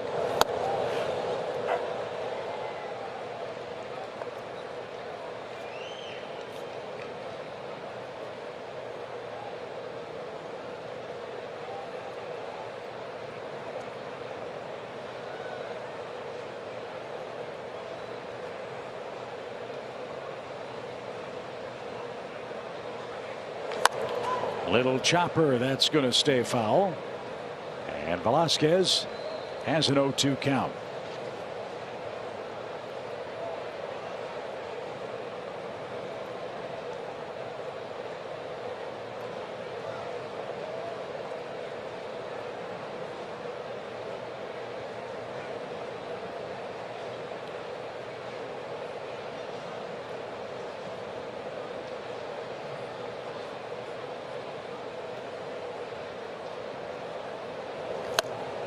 Got him to swing and miss. Overpowering fastball from Jackson Stephens. 2 outs. Nice fastball up in the zone, 94 miles an hour. We talked about that 163 average opponents against on the heater. It's mid-90s, but it plays up. Going to need it here. Paul, as a pitcher, when you face a guy like Shohei Ohtani, you know, Jackson Stevenson, you got to feel good about it. You got to, I can get this guy out, right? Always love to face the best. I love that pitch right there. Change. Ohtani hits fastball well, hits fastball up and in.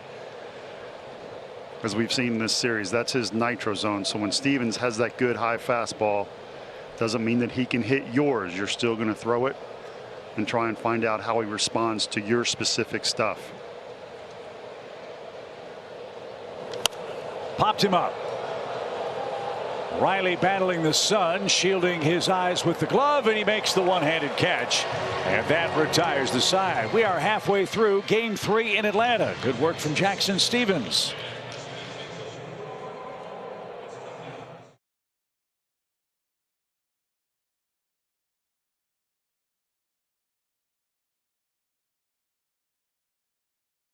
Hit giveaway when the Phillies are here August 2nd. The first 15,000 fans get an Eddie Rosario bobblehead commemorating his 2021 NLCS MVP honors presented by Delta Airlines. Get your tickets today. Check out all the other great giveaways at Braves.com/promos.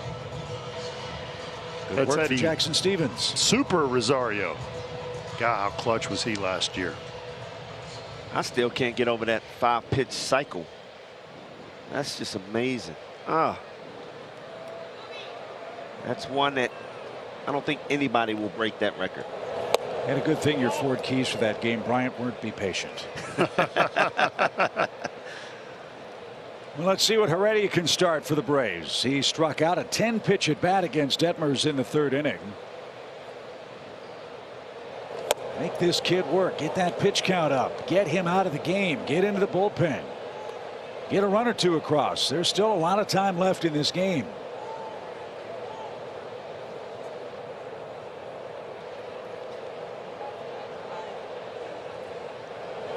Little chopper down the line. Detmers throws to first, throws it into right field. That's a young player's mistake. Instead of settling for one, he gave the Braves a second free base. Hit and an error. You'll see he did not plant on this throw. Watch him get rid of it quickly. Really have to get under control, plant, and get a lot behind it. And that's the key for Heredia. You don't have to hit it hard. Just hit it soft. That's it. It's only his second single of the year. Everything else has been a double, triple, or homer.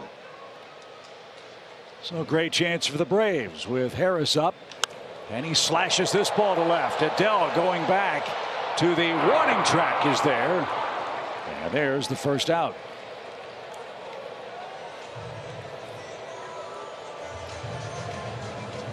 That's a ball. If you know the speed of the left fielder running back like that, you try to get back to second, because you know when he catches it, his momentum is going to the fence.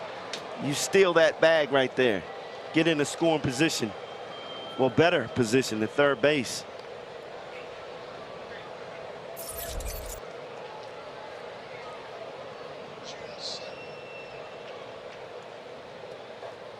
Already his first hit since June 7th has him at second base.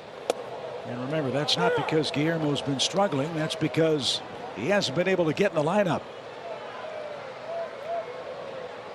So Acuna bats. Ronald is 0 for 2 in the game and has 1 hit in his last 17 trips. No time like the present to change that.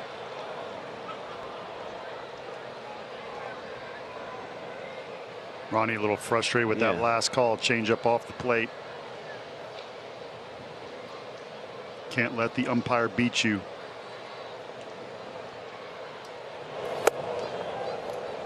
What I mean by that is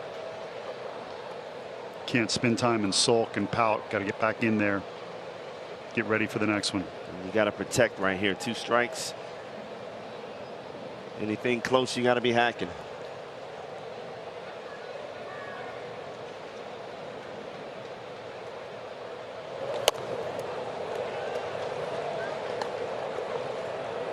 Action has begun in the Angels bullpen.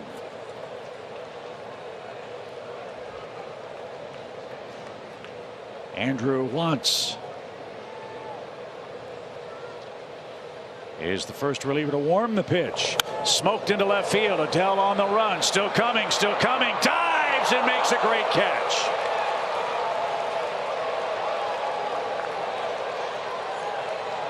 That wasn't hit hard, and it hung up in the air long enough for Adell to get near the line and dive to take away a potential hit. We saw a couple of good plays in the outfield by these young players called up from the minors.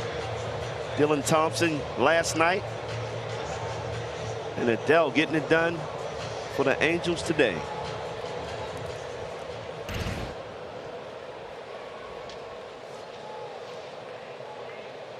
So runner at second now, 2 outs. Dansby Swanson on the ground, tried to beat the shift, but Velasquez spoils that plan, and the Braves are out of luck in inning number 5. 8-0 Angels. We go to the 6th.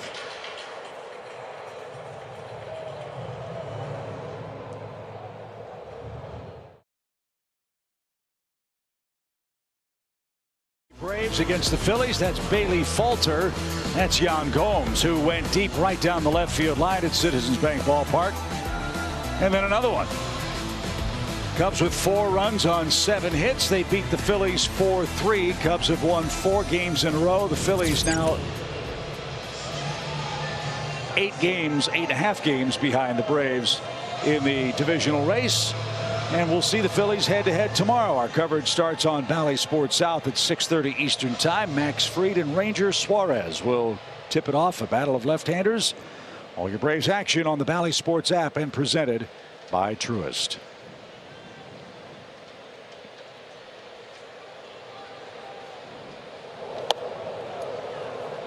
Jackson Stevens starts his 3rd inning of relief. He has struck out 4 men in his first 2 frames. He's got the 2 3-4 hitters coming up. Ward, Walsh, and Rengifo. And how about that if you're Brian Snitker to have that luxury right here? Your starter only goes 3 innings, and you can bring in Jackson Stevens, who can give you 3 innings to save that bullpen. And now you don't have to pinch hit for him. I think it's safe to say Jackson has kind of turned into the Luke Jackson man in the Braves bullpen. Dropped down and missed with a curveball. 2 balls, 2 strikes. Hope Luke's doing well, coming back from Tommy John surgery. We've seen him in the dugout a time or 2 in recent times. And still waiting the return of Ozzie Albies, who had to have that surgically, well, the broken foot repaired surgically. Optimistically hoping for the end of August, maybe the first few days of September. No definitive timetable for the Braves second baseman.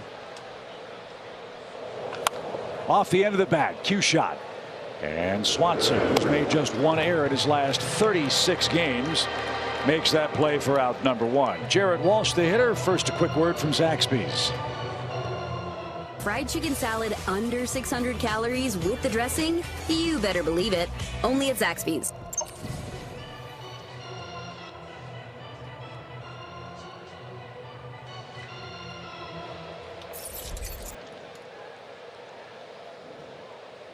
Jared Walsh, entering play yesterday, was 4 for his prior 44. Walsh has 4 hits in his last 7 trips to the plate in this series, so he's beginning to heat up again. Maybe that home cooking is what's gotten him going. Former Georgia Bulldog and the pride of Peachtree Ridge High School. Man, oh man, is the state of Georgia blessed with great baseball talent. Side note, Chip, his mom lives 1 mile away from this stadium. Really? How about that? That's why he's putting on a show. On the ground, into the shift. Arcia, nice play. Great throw, and got his man. Shortstop arm at second base, and Arcia with a sliding stab. Walsh is robbed of a hit.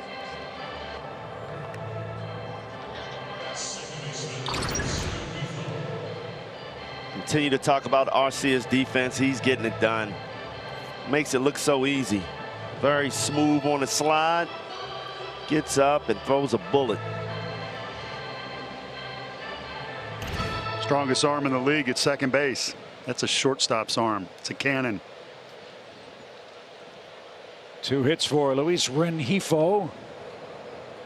He's scored twice. He's knocked in a run.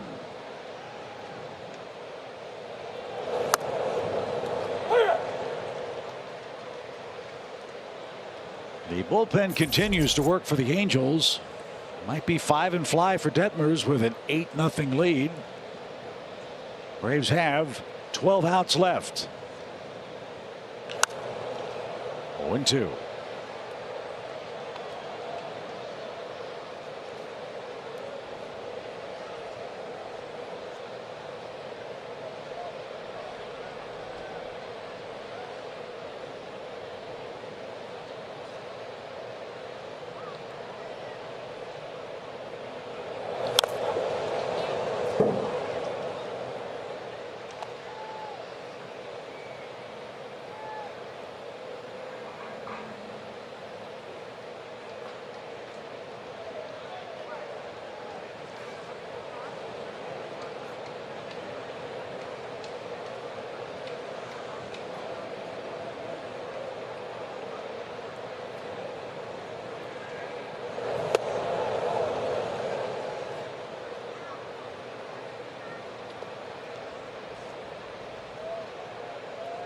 Paul, if Jackson Stephens get through this inning, maybe with 1 or 2 more pitches, you think he comes back?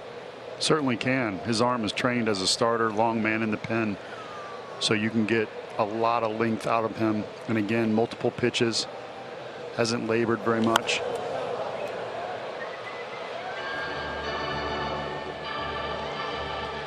And look, he's throwing strikes.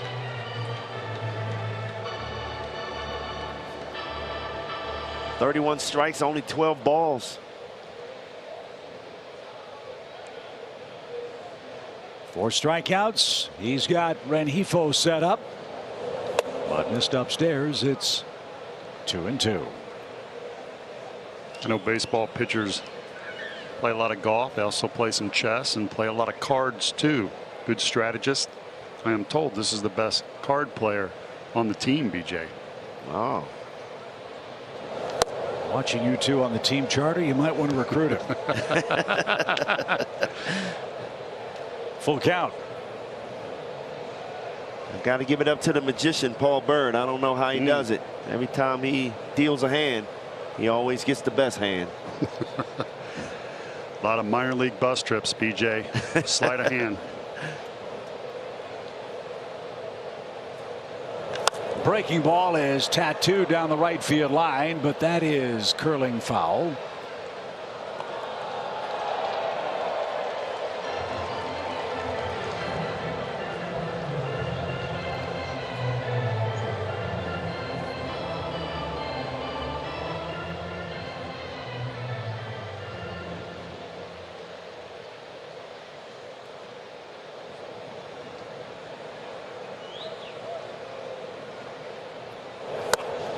Jackson lost him.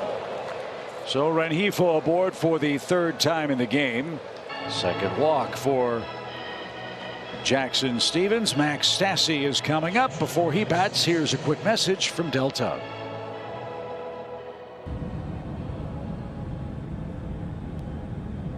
Delta, proud to be the official airline of the 2021 World Champion Atlanta Braves. Stassi's had a productive day with 2 RBIs, 2 hits.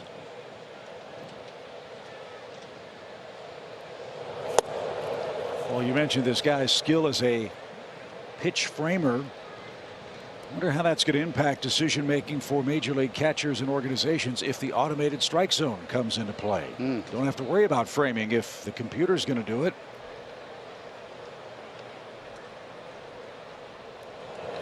Foul back 0-2. What's your thoughts on that? On the automated strike zone? Don't like it. I understand what's on the line. I love the human element of the game. Me too. I agree. Yes, it can be frustrating at times, but 0-2 pitch. Swing and a miss. Good recovery for Jackson Stephens, who has struck out 5 men through 3 innings. Matt Olson leads off next.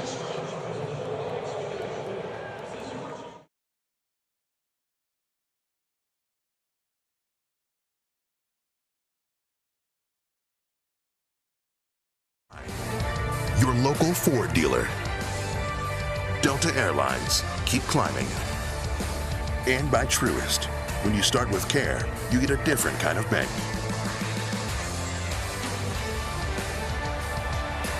Home 6th inning coming up. Braves down 8-0. The Braves heart of the order's coming up. Matt Olson and Austin Riley will get things started. With that in mind, fellas, let's check out how the 3-4 hitters have done for the Braves. Our Discover matchup feature of the game. Well, I would say what a great 1-2 punch, but I guess I got to say what a great 3-4 punch. These guys are getting it done. You know what? Pick your poison if you're a pitcher facing these guys. You know, Olson can beat you at any time. Look at the RBIs, 20 apiece. But more impressive with runners in scoring position, they are clutch. How about Riley's OPS? Well, how about the move by the Angels? Reed Detmers out of the game after 5 innings with an 8-0 lead. I don't know if anybody can pitch any better than he did against this sizzling hot Braves offense. He didn't allow a run in 5 innings, and now a native of Braves country, Andrew Wantz out of Holly Springs, North Carolina, takes over in the bottom of the 6th.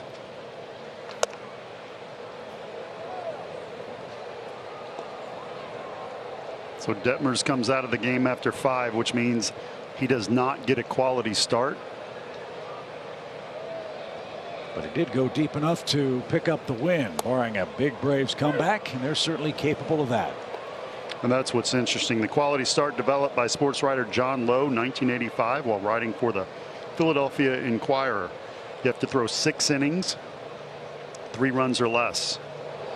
Here's what I don't understand, because that's a mid-4 ERA, but you could throw 8 innings, BJ, 4 runs, and it's not a quality start.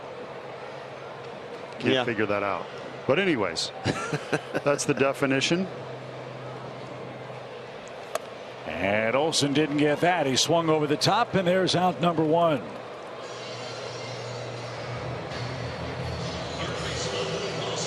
That was a late breaking slide in there. It's Matt Olson. So Austin Riley's the hitter. Kelly, there's no hotter hitter in the major leagues. A 16-game hitting streak, the longest active such streak in the big leagues. Without question. And he mentioned to me last night, you know, the All-Star game, being able to swing for a few days really kind of helped him stay in this rhythm, feeling good, not missing pitches right now, which he mentioned how huge that is. But guys, he was asked a lot about just when he first got up here versus now, what he's doing better. And he really, BJ, we were talking about this earlier, mentioned that he's been able to make the in-game adjustments when pitchers are making adjustments against him. And he goes, you know, that day-to-day game plan, understanding what they're trying to do to me and not deviating essentially from that plan. And then we had a good conversation about that because I wanted you to expand sort of on what he meant by that. Well, what he means is, and he will never tell you when he's hot. You never want to give your secrets away. But you know, he made some adjustments with his hands. Now he is relaxed and comfortable. And you get into this routine, especially when you're in the street. You definitely want to stay in that same routine. I know it's a superstition to most, as we see him take strike 3 there. But he's a guy that's definitely matured as a hitter and understand what he has to do every single day as far as adjustments. That ball looked like it was off outside. But again, anything close to 2 strikes, you can't leave it in the umpire's hands. You got to be swinging. That's 6 inches off, though. I'm struggling with that. What were you saying about that automated zone again? No thanks. Marcell Ozuna hits with 2 outs. He's got to get something going offensively. This team has been so good at the plate all year long. They have not yet been blanked on their home turf. In 2022, they trail 8-0, have 3 hits. Detmers and Wantz now out of the Angels bullpen, and a roller to Gosselin. His throw is on line and true, and Wantz a 1-2-3, bottom of the 6th inning.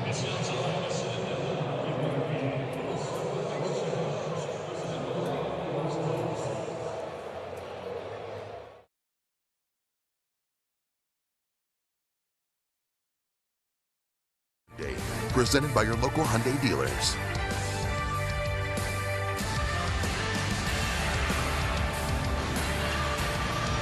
Beautiful day for driving a beautiful car like that on Hyundai Sunday from Atlanta. Fans all across the Southeast cooling off in the Battery. The Angels, to this point, have cooled off the Braves in this series. They lead 8-0. 5 of those runs came in the first inning. If you're just tuning in this afternoon, Jackson Stevens back to work. He's going to start his 4th inning of relief. He has thrown 3 innings. I don't know if he's gone past 3. We'll get that checked out by Dr. No, Hal Galima. He's not done it this year for the Braves with 50 pitches. Maybe getting him stretched out. This is huge for the bullpen, though. Yes, it is. It's hot. Got a little lather going. You're going into Philadelphia. You don't want to use a lot of bullpen guys. Yes, you were a little disappointed in Ian's performance today, but when Jackson can go out there and get you 4 innings, man, that saves the day. Braves have their 27th home sellout today, 42,663.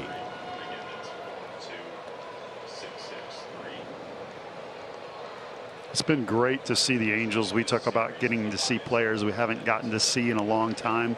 Ohtani at the top of the list. Wish we would have seen Trout. We didn't.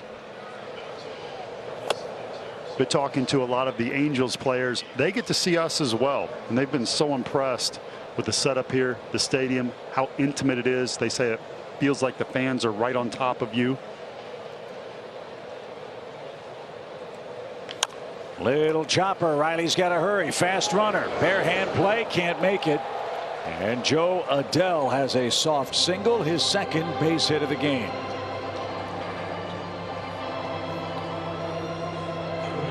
Just put it in play. You never know what's going to happen. Oh, my goodness, BJ. Grown man hit that ball. Oh, with a grown man with speed.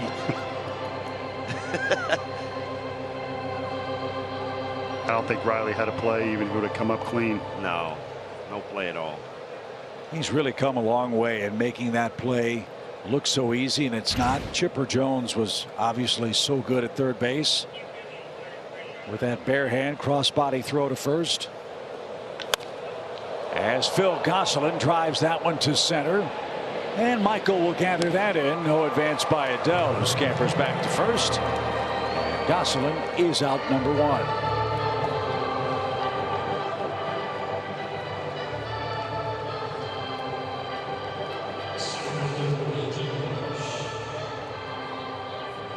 Michael Harris is just so smooth out there in center field. He kind of reminds me of Andrew Jones. Andrew Jones is just one of the smoothest, probably one of the, I would probably rank him 1 or 2 greatest center fielders. I mean, you got Ken Griffey Jr., who was really good defensively, but Andrew was right there with him.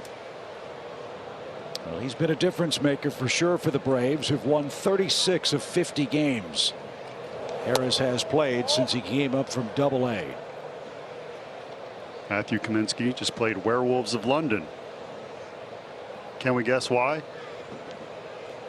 Maybe the beard. You ought to play Charlie Blackmon's walk-up music. Exactly. Hope you'll stick around for the stretch. That's as always presented by our friends at GNG. Nick Green, Trevor Scales will preview the upcoming Phillies series with the Braves that kicks off tomorrow night. 2 night games, then a Wednesday afternoon game. Then we're home for Alumni Weekend and the Arizona Diamondbacks.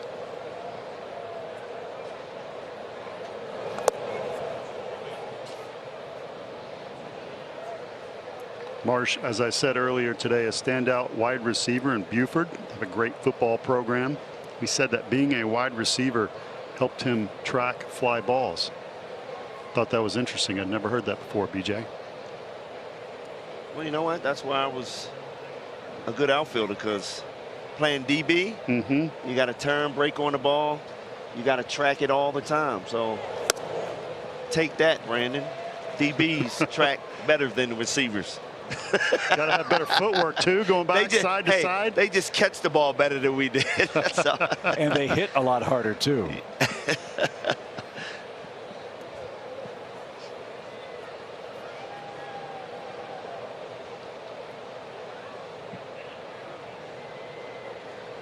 Two balls, 2 strikes.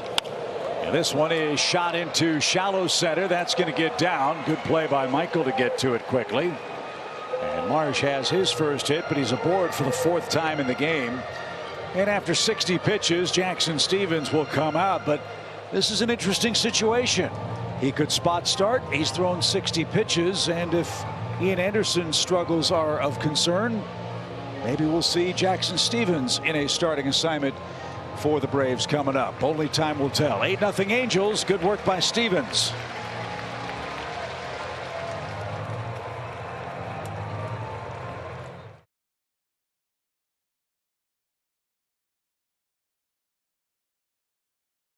By the GMC Sierra heavy-duty truck and by Xfinity.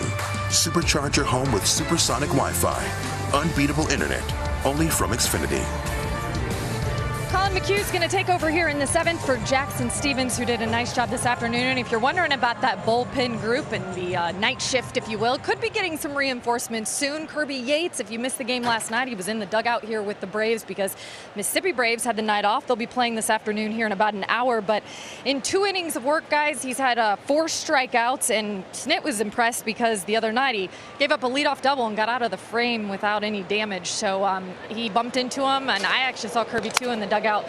Big smile, and said he feels good physically, right, which is the biggest concern, and just a little rusty, which you would venture to guess about this time. But Braves the first out there of the or shouldn't say first out of the inning. What is it, guys? The sun's getting to me. Second out of the inning. There we go. Way to go, Colin McHugh. Okay, I'm going to pass it back up to you guys. That was great. It's okay, Kelly. I would guess, guys, the next step for Yates would be back-to-back games, right? His natural pitching progression. Yes. You at least want to do that once before you come up here and experience that. Not having a lot of turnaround. Shout out to Kelly Crow on that well. I can say from experience, about 150 effective velocity on the thermometer down there. BJ, it's hot. It is hot. So Colin McHugh versus Ohtani, and that's up and away. 1 ball, no strikes.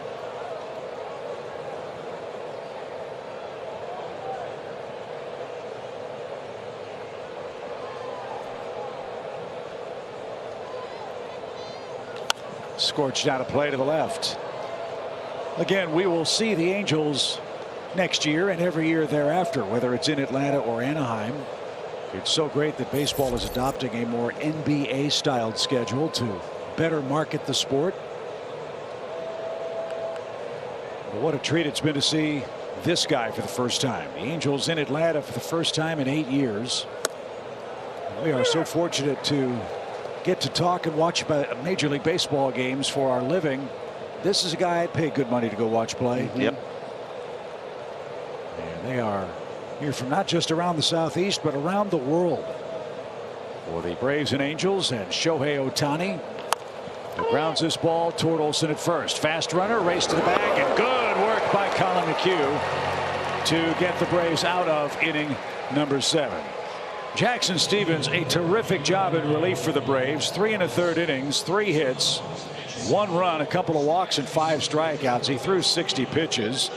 That followed Ian Anderson. Colin McHugh gets 2 outs, and that sends us to the 7th inning stretch here in Atlanta. Capacity crowd will rise as one as our old pal Timothy Miller will make his way to the center of the diamond for another stirring rendition of God Bless America as the hard-charging Braves battle the Angels in Game 3 on a spectacular home Sunday.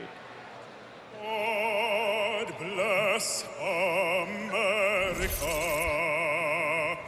land that I love. Stand beside her and guide her through the night with a light from above, from the mountains to the prairies to the oceans white with foam. God bless America, my home, sweet home. God bless America,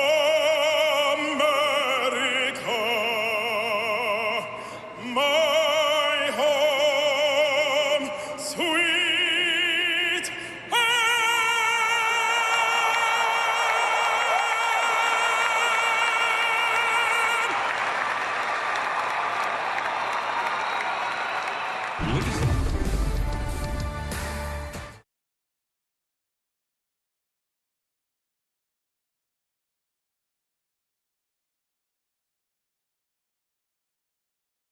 Phillies series, that's always fun when we get up to Citizens Bank Park. The Braves are 4-3 this year against the Phillies and took the first series 2-1 the last time these clubs met at the Bank Vault. Home 7th, time to get busy. We got 9 outs left. It's an 8-0 score. William Contreras is the first Braves hitter. He grounded out and walked. Well, Chip, I can't wait to get to Philadelphia. Yeah. Cheesesteaks up. Really? Oh, some of the best. What's your personal record for cheesesteaks in the business? Wow. When I played and went to Philadelphia, I had at least in a 3-game series, I would say 9. 9? Yes. 3 a day. My gosh. You're talking about track and fly balls? That's why you work out so hard, Paul.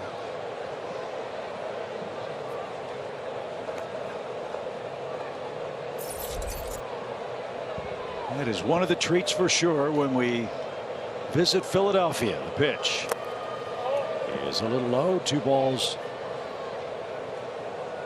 And 2 strikes.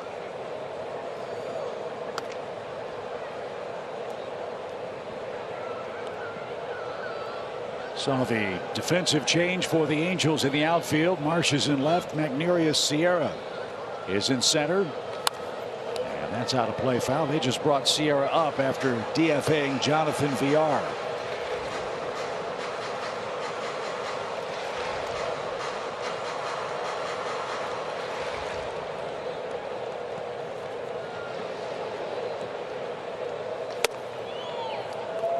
Three balls, 2 strikes. Mets play later tonight. They're the Sunday night game. The Padres have won the first 2 games of that series. Joe Musgrove and Carlos Carrasco will square off. That'll be an entertaining matchup. Oh, up and in, and that is ball 4. Good start for the Braves in the 7th. Contreras with some chin music. Walks for the 2nd time. And Orlando Arcia is coming up. But first, a quick word from Texas Pete. Welcome to the tribe. The Texas Pete tried and true. Texas Pete, sauce like you mean it. Arcia stung the ball his last time, but hit a 106-mile-an-hour ground ball at Phil Gosselin at third base to end a bases-loaded threat for the Braves. And he shoots this one toward right, and a running catch is made by Ward. And Arcia is retired for the first out. Tell you what, this Angel outfield been making some plays. What a great jump by Taylor Ward out there to make that play. Read that ball perfectly off the bat. Braves will bring on Eddie Rosario to pinch hit. Heredia went 1 for 2.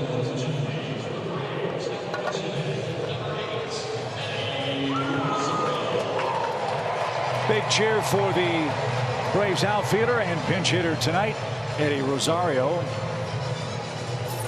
He picked up an RBI hit in game 1. That was in the 7th inning.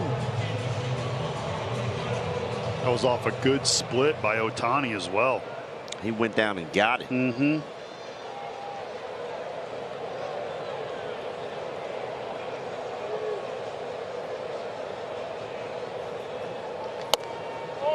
That's up and away. 1 ball, no strikes. Michael Harris waits on deck.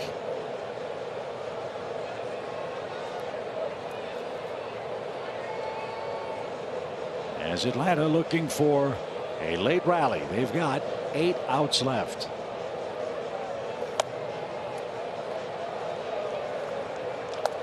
Get a hit off the Ohtani slider. I'm bragging about that for a while. A split finger as well. What was the toughest pitch you hit? It was the split. The split? Yeah, couldn't stand it. Whose was the best? Curt Schilling by far.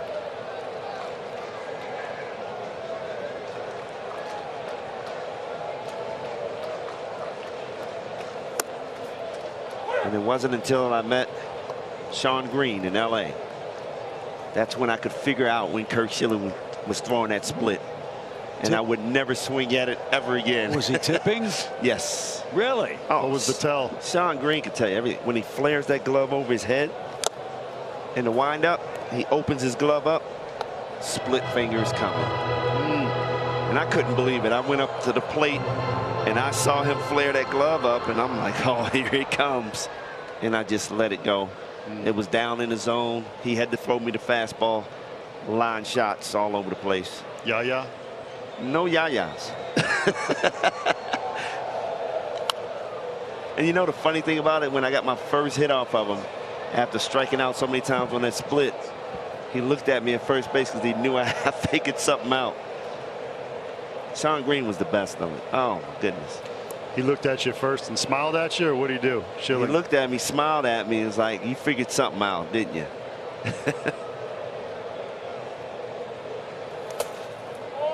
Nice stop by Max Stassi. Full count for Eddie Rosario, pinch hitting for the Braves in the home 7th.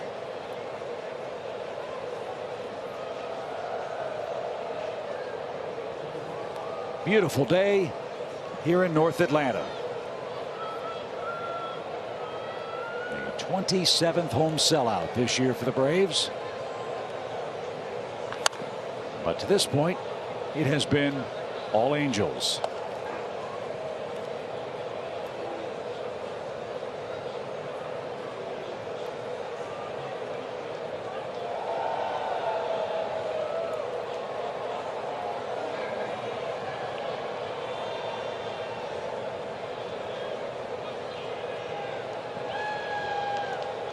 Smoke down the line, but off the net. We'll try again.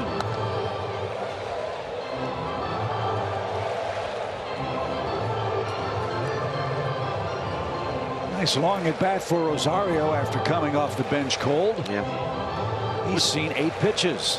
Which is a good sign. We talked about him coming off surgery in his eyes. Like he's progressing along really well.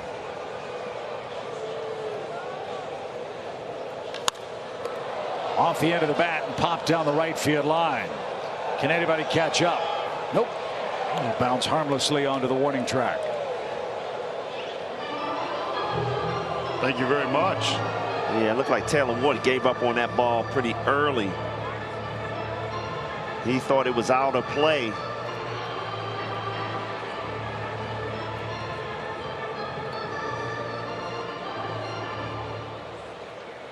Never assume, Paul.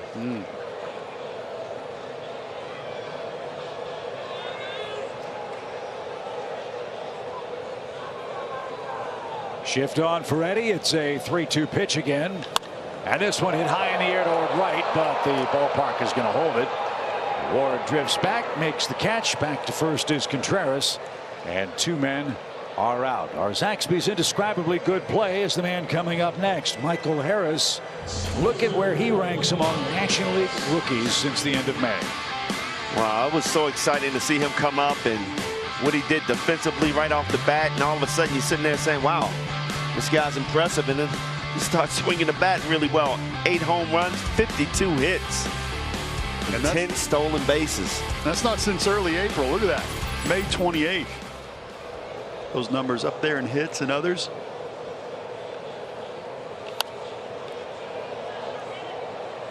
So we've got Austin Riley in competition for the Most Valuable Player award. Michael Harris has to be in the Rookie of the Year conversation. You've got Kyle Wright, Max Fried in Cy Young consideration. Don't forget Strada for the rookie. Yeah, good point. Yep.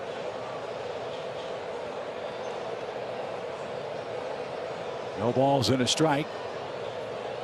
Well, since I was talking to you, Brian, I wanted to talk about the hitter. If I was addressing Paul, it would have been Strider first. So, yes. But you're right. I think we tend to overlook Spencer. Yeah.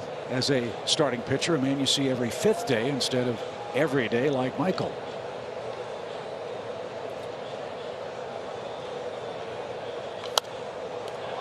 Man, it's great when your organization has had a winning run like the Braves have had.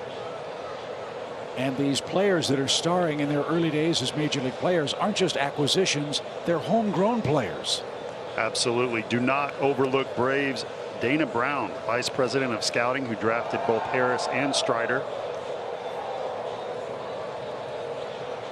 As you said, Chip, impact players, homegrown. And players who can handle the moment. You know, come up with maturity and learn on the fly. You know, not too many people can do that. And it says a lot about this organization, allowing their young guys to go out there and develop in the big leagues. And it's different, too, than it was, say, in the 80s or even the early 90s when the Braves were just discovering their success. These guys are coming up and playing for a team that's expecting not just to win games, but win championships. There's even more pressure when they get the chance to get an everyday job or take a 5th spot in a starting rotation. It's not developing at the major league level. These guys are coming up and expected to deliver, and Harris has done just that. So Michael has a 7th inning hit that keeps in line with what his numbers have been. As the game goes on, his average is higher later. Yeah, which is incredible. Just shows how baseball smart he is, how he makes adjustments every at bat. He notices how pitches are pitching him, and that third time around, he's figured it out.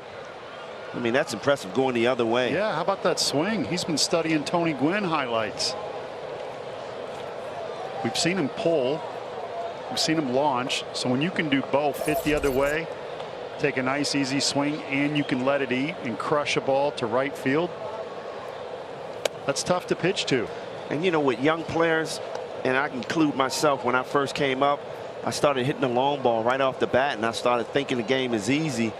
And all of a sudden pitches were adjusting off me, and I didn't know how to, hey, let me just shorten up and get base hits. No, I wanted to keep hitting the home runs. I struggled, and I saw that same thing in Michael Harris. He struggled a little bit after hitting all those home runs, but now he's adjusting back, taking his singles, going the other way. It's amazing to watch.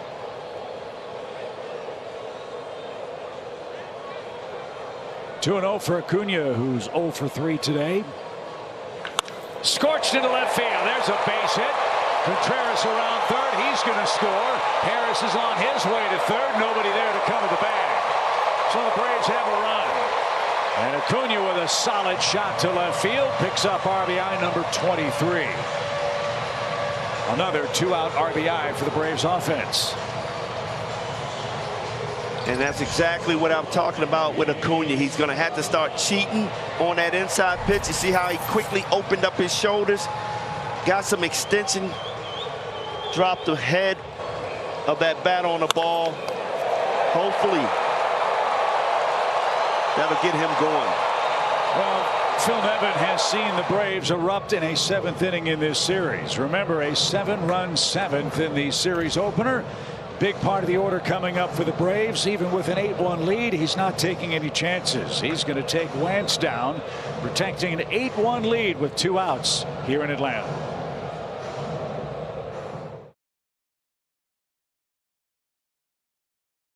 Baseball is brought to you by Landmark Dodge Chrysler Jeep Ram and by Georgia Natural Gas.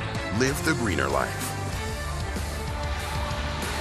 No shutout for the Angels in Atlanta. It's an 8-1 game. Ronald Acuna Jr.'s first RBI since July the 8th. Brings home William Contreras. And now Jose Quijada is on for Los Angeles. He missed a lot of time with an oblique strain. So only 17 games to this point for him. And who better to keep the inning going than Braves shortstop Dansby Swanson, who's been so good with 2 outs. He's been excellent. Quijada almost 80% fastballs up in the zone, change-ups to righties. That could be dangerous against Dansby, who likes the fastball. Let's see who wins.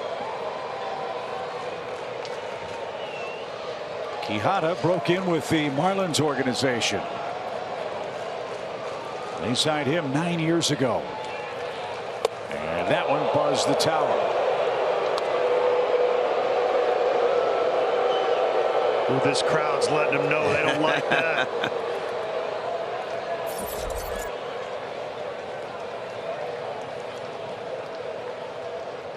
First and third for Dansby, who's 1 for 3 in the game. And that got a little bit of everyone on the way by. Even count.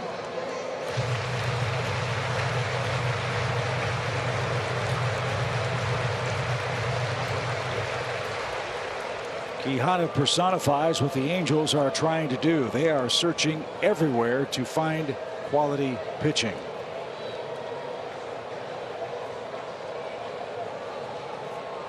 One ball, one strike.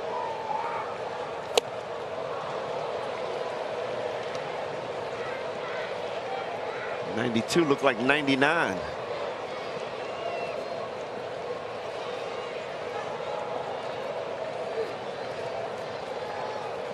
Little funky from the left side, kind of like Detmers. Well, here's where Dansby shined. 2 strikes, 2 outs, 2 on. On the ground, but into that shift. Tricky hop.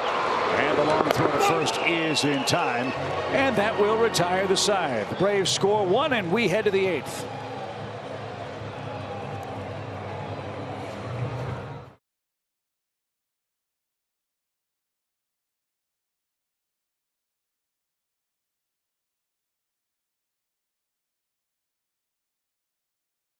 Against Team Francoeur in the Alumni Home Run Derby Saturday at 5:30 Eastern on Bally Sports Southeast and the Bally Sports app. You can tell Ryan's actually wearing a properly sized shirt that he's been working out, and he's ready for the Home Run Derby coming up next weekend. No doubt about it. You know, Jeff Francoeur talks so much trash, so I got to show him up once again. You know, the last time we matched up, saw what happened. I rose to the occasion. The veterans, the older veterans. And Paul, hey, I expect some good pitches out of you, buddy. So we can Four-seamers down the middle, up high. Win it again. And I got Steve Avery on my team and Johnny Estrada. And I told him now that Estrada's on a winning team, he can beat his former manager of Francoeur. Kenley Jansen, by the way, is in to pitch for the Braves. Needs a tune-up. It's been 8 days since Kenley's been on a big league mound. And Taylor Ward greets him with a line drive single to start the 8th inning. Now, our colleague Nick Green will also be catching. So Birdie and Greeny will be the battery in the Home Run Derby. Nick, who do you like in this matchup? And remember, Jeff's not here to defend himself. Well, I have to say, even though I love BJ and I know he's very competitive, I have to go with Jeff's team. And I talked to Andrew Jones about this earlier, and he said he's going to the cage this week. He's not going to have a performance like he did last time, so I feel like he's going to be very good. I know Jeff is going to be very good, and I hope Kelly Johnson can hit a softball. I don't know. I'd love to swing from the baseball perspective, but I don't know about softball. All I do know is I'll be behind the plate, and I'm rooting for Jeff Francoeur's team. I'm done with you, Nick. Gosh. You are cut from the team, buddy.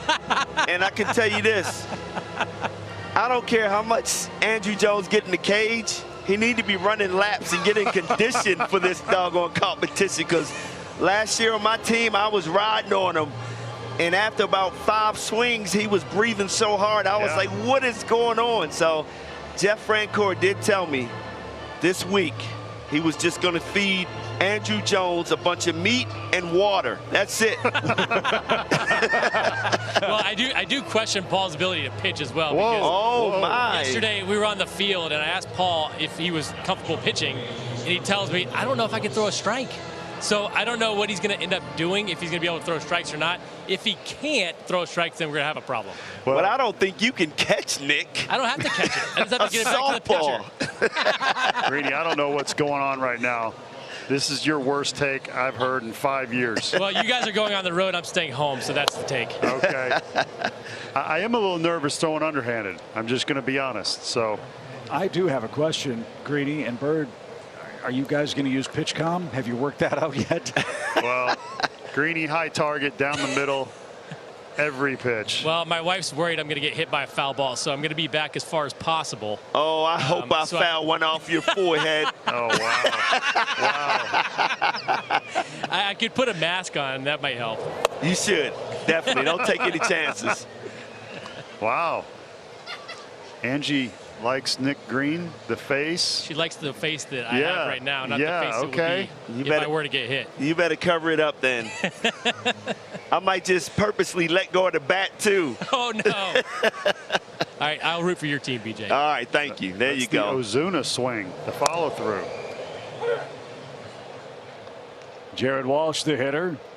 He singled and scored in the first. It was a bunt single after a Taylor Ward homer. Ward, by the way, after singling in the 8th inning, had to leave the game, so Dylan Thomas has pinch run for him. And the Angels in the 8th, who lead 8-1. As this ball is hit into the shift. Shovel pass to Riley. That was well turned, but safe. As Walsh beat the Rap at first. So 4-5 is the put out at second. Walsh at first on the force play, 1 out. I love it. When Riley is playing shortstop, basically. Yeah. Trying to turn a double play. You ordinarily would say Riley's the biggest shortstop in the league, but that's not the case. The kid in Pittsburgh's got him beat. Oh, my. Neil Cruz at 6'7". You're seeing Riley's arm right there. Another pitcher in high school who could throw mid-90s, also possible first-round draft pick as a pitcher. And when he struggled in the minor leagues, our buddy Mike Soroka sat him down and said, I think it's time to give up the bat. I'm so glad Austin Riley didn't listen to him. Fly ball by Rengifo into shallow right. He missed his pitch. And Ronald is there for the second out. Kelly, our chat about the home run derby notwithstanding, I understand you've got a question. I do, guys. First of all, I could not miss out on this conversation. One, guys, I expect the interviews afterwards to be as good as this conversation right here. I need it to continue. Second of all, Bertie, I hear from the pitchers that you need full range of motion when you're out there. So I'm just curious the size of jersey you're going to go with. Oh, here we go. Here we go. Oh, my gosh. Because I hear the schmedium's really hard to like. Let's just say this, Kelly. I'm not going to let BJ advise me on what size shirt to Great wear. idea. No more youth mediums. Wow. No more slim fits.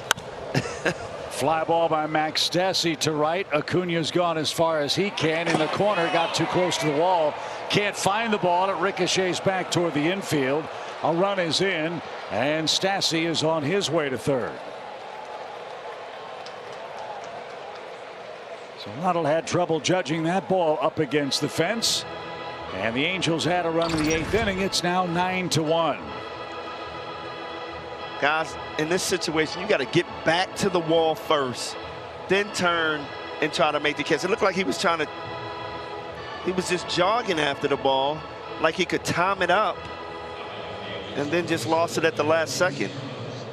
If you get back to the wall, that's an easy play. Did he lose that early? I don't think. Well, let me ask you this. Bright sunshine, and then right up against the wall, about 5 feet from the fence itself, it's shadow. Could he have lost the ball in that? I don't think so, guys. See? I mean, sunshine. he's jogging. Ooh. That's what happens when you try to time it. If you get back to the wall, it's an easy play with his speed.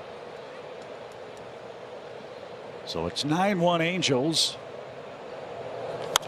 As this ball slashed down the line. Look, you don't really care about the end result for Kenley Jansen other than he comes out of this appearance feeling good, has his command, has his stuff. And it's been 8 days since he has pitched. That's why he's in an 8-1 game, low leverage situation. Get back in the swing of things, and if needed, be ready for game 1 Monday against the Phillies.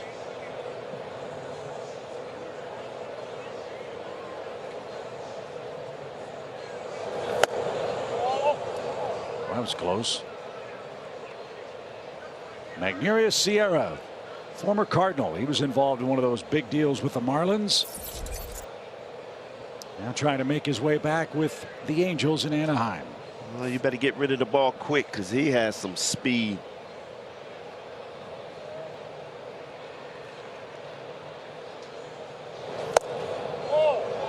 Didn't chase it. 3 balls and a strike. Paul, let me ask you, as a pitcher, and you see a play down that line like that, Yes. how much does that frustrate you? You're frustrated. And I know he's in here getting work, but you don't want to give up a run. Right, that's what I was going to say. That's an earned run on If you don't have to. And it's not just about your personal stats, but playing the game, you're not ever excited about giving up a run. You know, especially on a ball that should have been caught. And I'm going to be interested in Ronnie's post-game comments if asked on what happened there. Well, the ball bounced off the fence, bounced by him. He couldn't find it. It rolled back toward the infield. By the time Ronald picked it up, Stassi was on his way to third with a single, double, and a triple. But if you see where that ball landed low. Yeah. I say if it was off the top of the wall, you try to make that jump, but you don't even have to jump on that ball if you get back to the wall right away. Well, that's why I was wondering if he didn't see it early. We saw the end of the play. We didn't see it early. And I agree with you. If he would have got back to where he was supposed to be, it was an easy catch. May not have even had to jump. But we've seen him jump up against that wall and try and time it. And I'm just wondering if he didn't see it. Sierra slaps at that ball to stay alive. Still 3-2.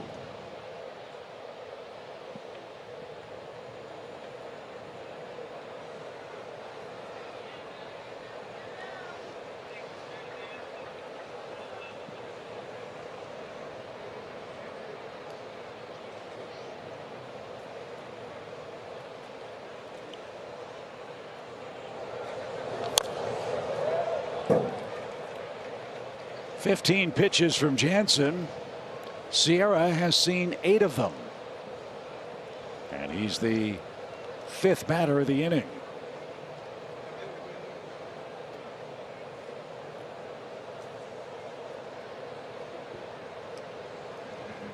The Angels with 9 runs on 13 hits. And Kenley strikes out Sierra, and that retires the side. Matt Olson, Austin Riley, and Marcell Ozuna coming up in the 8th.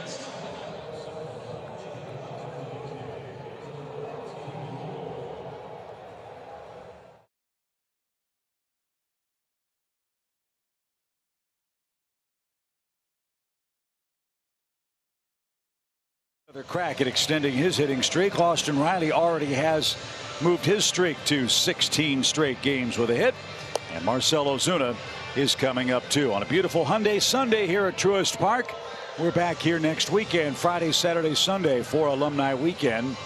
And the Arizona Diamondbacks will make their first visit. Another move to the bullpen. This is Jose Marte, who made his big league debut with the Angels last year. Another acquisition by Anaheim. They got him from the Giants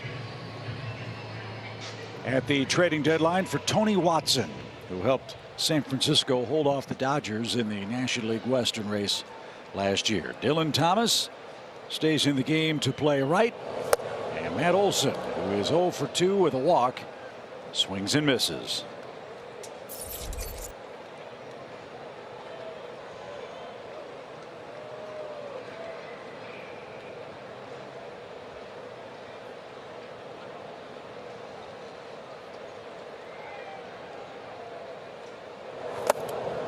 The old saying in life, Mama said there'd be days like this. Yes.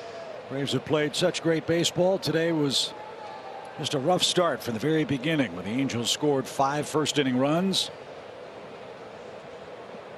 They knocked Ian Anderson out after 3+. And Detmers, Wentz, Quijada, and now Marte have held the high-flying Braves hitters to 1 run and 5 hits in the series wrap-up today.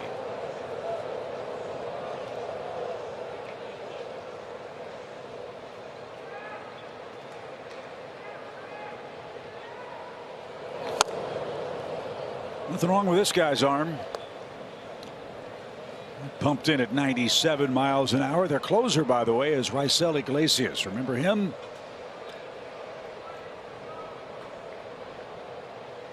Might see him for the 9th inning. He needs some work.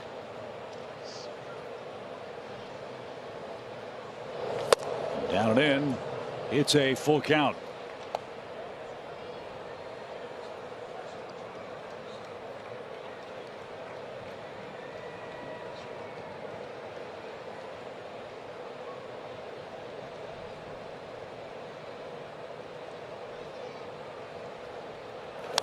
Right off his thumbs. He did a good job to get a piece of that.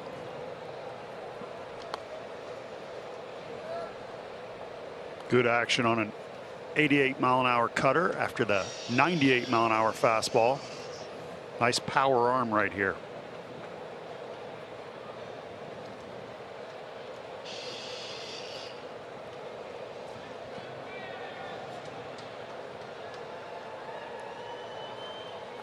Hey, there's a start. Matt Olson walks for the 2nd time. And look, we still have the 8th and 9th. If the lineup card can get turned around, he might have another crack to hit in 9 straight games. And here's Austin Riley. During his 16-game hitting streak, leads the major league in hits, homers, and extra base hits. We've said it a million times and we'll continue to say it. The Braves don't always win, but they always seem to give you a finish. They've got 8 runs to make up, and they've got the heart of the order up with 6 outs left. Paul, was that a changeup up in the zone at 90? Wow.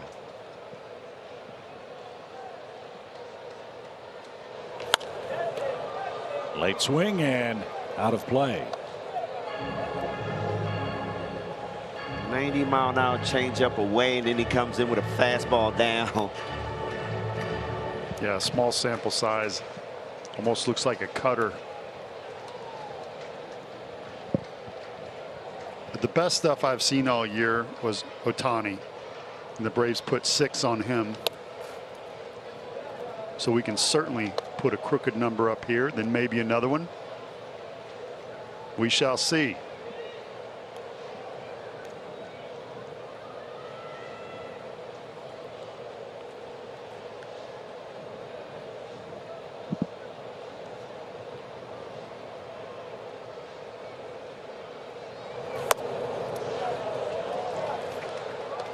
All help is appreciated. 2 balls, 2 strikes.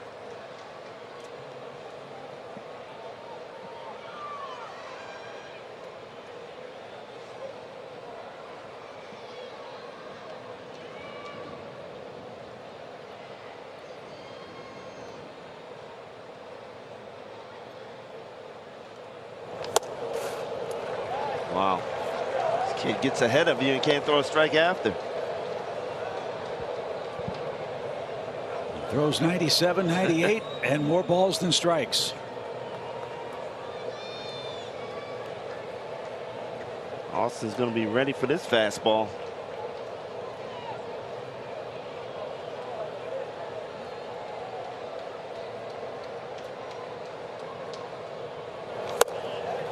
Back-to-back walks.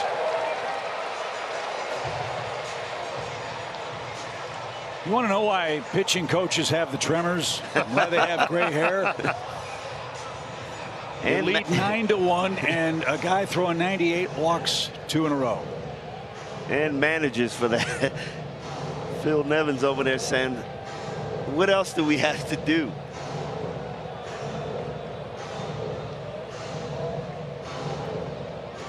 And look, if it was easy, anybody can do it. It's obviously not. He's not trying to throw ball 4. Right. Yeah. But the rest of the infield for the Angels just went in to tell Marte, you've got an 8-run lead.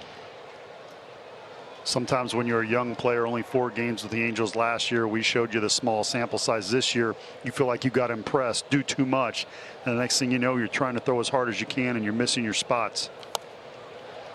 Well, you're getting a chance to pitch against the world champions too, so that makes you want to throw a little harder.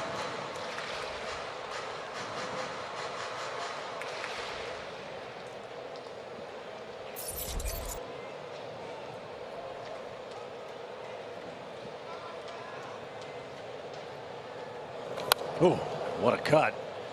Ozuna had a center cut cutter and fouled it back.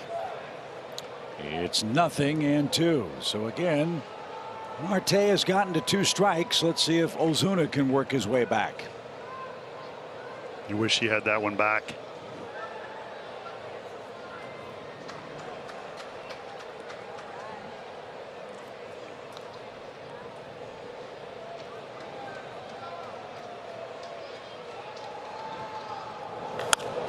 Jammed him, popped up toward right. Dylan Thomas is going to move near the line and makes the catch.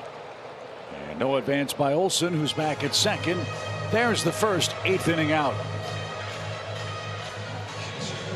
And here's William Contreras. He's 0 for 1, has walked, and is the lone Brave to score in the game to this point.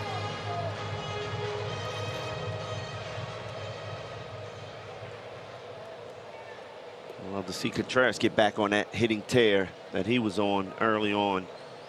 Kind of opened up his stance up in Washington. And I talked to Sice about it. Now he's closed back down. He couldn't get to the outside pitch being so open. That's what I was going to ask you. What does that adjustment do for you at the plate? And I don't know why he made that adjustment. Obviously, he was having trouble with the outside pitch. Well, the inside pitch. So he started opening up thinking that's going to help him get to that inside pitch. And all of a sudden, pitches adjusted away and he couldn't get to it. So now he's closed back up. I don't understand that either. Almost every great hitter that I faced had a hole on the inside part of the plate. But they wanted to get extended. They wanted to get that ball out away from them, middle away. And when you made a mistake out there, they did not miss it. And that's the frustrating part about this game. You think you got to make an adjustment when you really don't.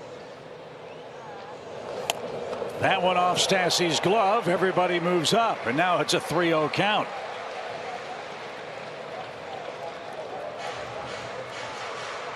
It's an 8-run game, but Marte is spraying balls everywhere with this big lead. It was ruled a pass ball.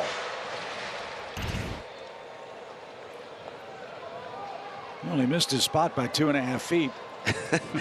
And at 99, yeah. The glove couldn't hold it. That's a tough pass ball, in my opinion. 3 balls, no strikes.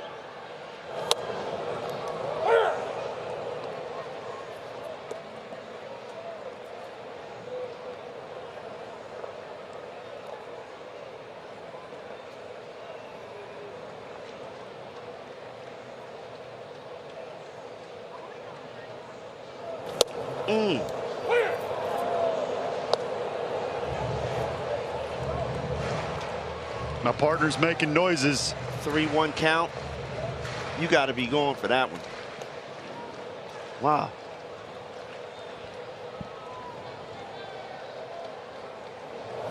And he came back to strike out Contreras. 2 outs. And that, Paul Bird, is why you can't miss that 3-1 fastball. Because now you don't know what he's going to throw. 87-mile-an-hour slider. Just took a little bit off, too. Threw it nice and easy.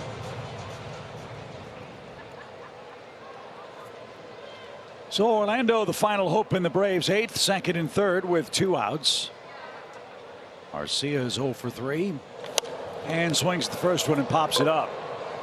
And after he slammed the bat, it almost ricocheted and hit him in the coconut. So the Braves couldn't take advantage of Marte's wildness, and we head to the 9th inning. It's a 9-1 score.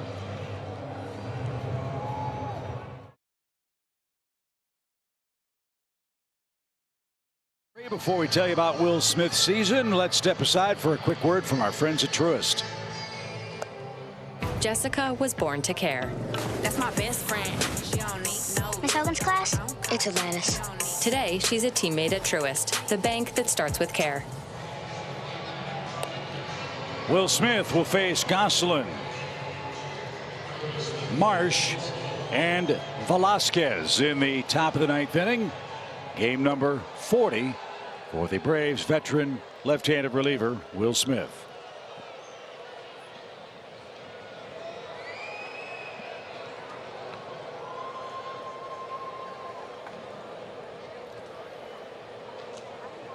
After this at bat, I hope Phil Gosselin has a great second half with the Angels. Swings the first one, pops it towards second. And Arcia at the cut of the outfield grass hauls that in for out number 1. I agree, Chip. Good guy. Knows his role. Has been to many different teams. Utility man. Hustles. Works hard. Easy to pull for. I think he got a new elbow guard. Saw in the first game of the series he had his Braves elbow guard. But you're right. Good dude. Good player, and he's going to have a chance to get a lot of at-bats, and who knows, maybe he'll have some value to a team down the stretch that wants to acquire him and get him back in a playoff opportunity. We'll see how that works out for Phil Gosselin. Here's Marsh. He's been on base 4 times today. He reached on a force play and drove in a run in the first. He's walked twice and singled once.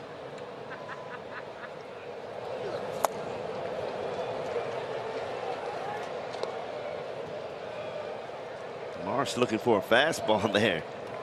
That's the curve, but he's way out in front.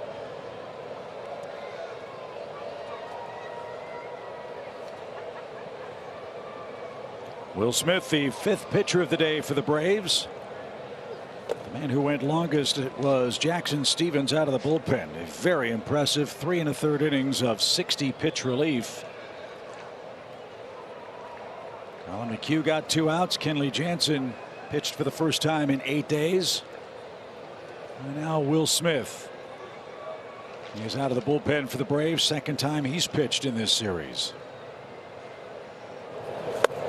And he got Marsh to swing and miss. 2 outs. And Andrew Velasquez, the hitter. Good slider right here. You see the dot on it. Looks like it's going to be middle of the way and disappears.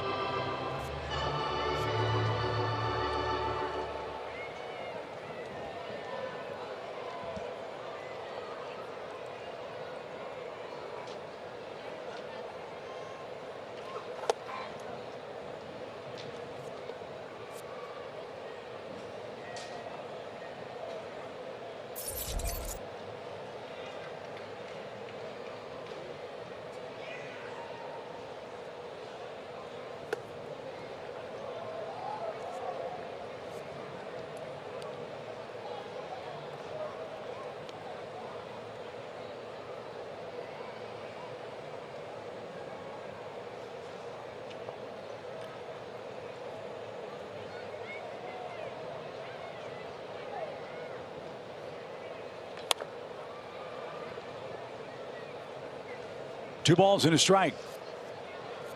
In the Braves' ninth inning, Rosario Harris and Ronald Acuna Jr. will be coming up. Win or lose after this game, we jet off to Philadelphia for our second road date with the Phillies at Citizens Bank. This one on the ground. Dansby's got a one hopper. And Will Smith, a nice 1-2-3.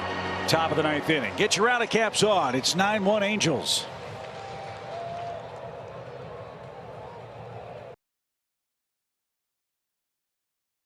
We're back at the Bank Vault tomorrow night. Max Fried and Ranger Suarez, a battle of left-handers as a key Eastern Division battle ensues. First of three with the fighting Phillies. Our coverage tomorrow begins at 6:30 Eastern on Bally Sports South and the Bally Sports app. Braves baseball, as always, is presented by Truist.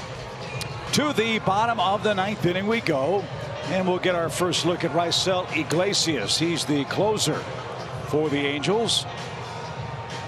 And this is how you want to see an opposing team's closer. Maybe once in a series.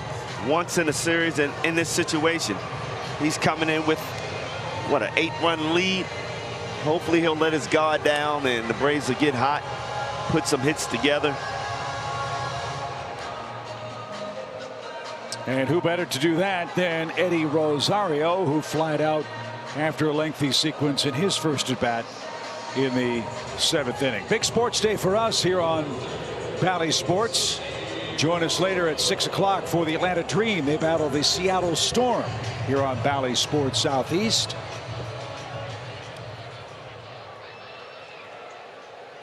As Iglesias and Rosario tangle here in the ninth.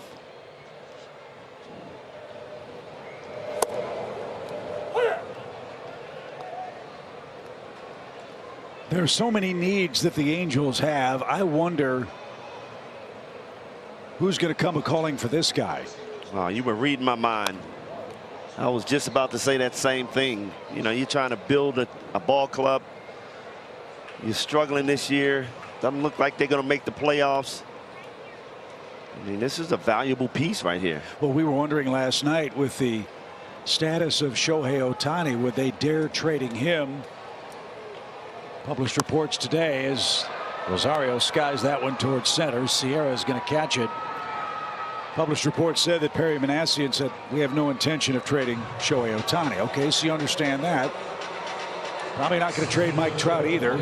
So if you're going to improve your ball club and restock your system, which has been problematic, you're all of a sudden running out of options unless you consider this guy.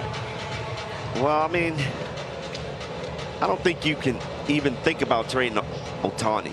I mean, he's bringing revenue in that stadium every day. He's out there on the field. I think you almost have to look at Mike Trout. You know, he's been injured the last couple of years. And Mike, honestly, he wants to win. So I don't think he would probably deny trades. And I know he may have the power to do that. Well, you have to give up something to get something. So we just showed you Syndergaard, this guy, big power arm, heavy run on that fastball. And Syndergaard hasn't been the strikeout pitcher that he used to be, but he's getting ground balls, getting outs. So I think the Angels will be a fascinating case study at the deadline. They have some highly coveted pieces that any team would like to have. But as you said, what are you getting? What are you giving up? And even in the near short term, will those deals make you better? And that's the first rule any general manager will tell you. I'll trade anybody if it makes my team better. But I think, to your point, Brian, in the case of Trout and Ohtani, those have big asterisks next to those names. They do. Do we know anybody over there?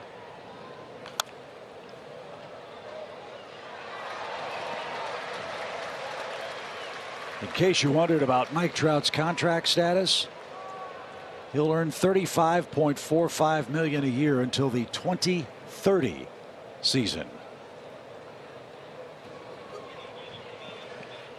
That's okay. Harris pops to third, and there's the second out. I think everybody wishes they were Mike Trout when you hear those. And look, he's worth every penny of it. When he's healthy. Yeah. We make that in the Braves gift shop every couple weeks. We'll be all right. And to your point about maybe trading Trout, full no trade, we're told in his contract. Well, that's what I'm saying. He would have the option. Right. Yeah, but I think he wants to go to a team at this point in his career where he's going to win. Right. And that's what's been said so often about Trout, a player who's been so transcendent in his generation of athletes, has had very little, if any, playoff experience and no success. Yeah. And again, for a sport that wants to showcase its great stars, what better place to do that than the postseason stage? And he and the rest of the Angels haven't been there in a while.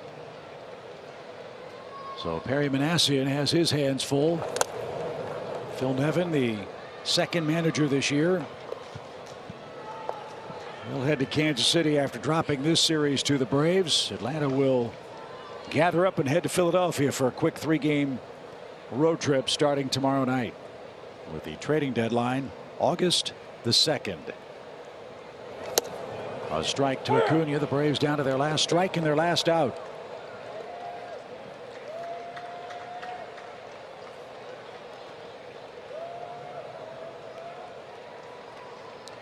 Iglesias, the 10th pitcher to work in today's game. And Ronald will see another offering. Can't wait for Alumni Weekend coming up on Friday. The Diamondbacks will be here. That'll get us into the month of August, and that's when things will get very, very fun and interesting for the Braves. And how about that, Chip? Last time we played the Diamondbacks, that was the series that really got us going. A shot into right field for Acuna. He's got a 2-out hit. He's got hits in back-to-back at-bats in the game. We left Arizona. Yep. Learned a lot. Went to Colorado, and that really got us jump-started and on our way. So good to see Arizona back. They did steal a game from us that last day. Yeah, got Arizona for 3, the Phillies for 2, then a hugely important road trip. 5 games at the Mets, 2 games at the Red Sox, and then 4 games in Miami before the Braves come home with 4 with the Mets again and 3 with the Astros. That is a tough schedule. But as we've seen with the Braves all year long, when the opposing talent is at its best, this team, that's exactly right, is at its best. You talked about that series in Arizona. Some sloppy play. Brian Snitker had the meeting, gave the speech. This isn't us, fellas, and we took off from there.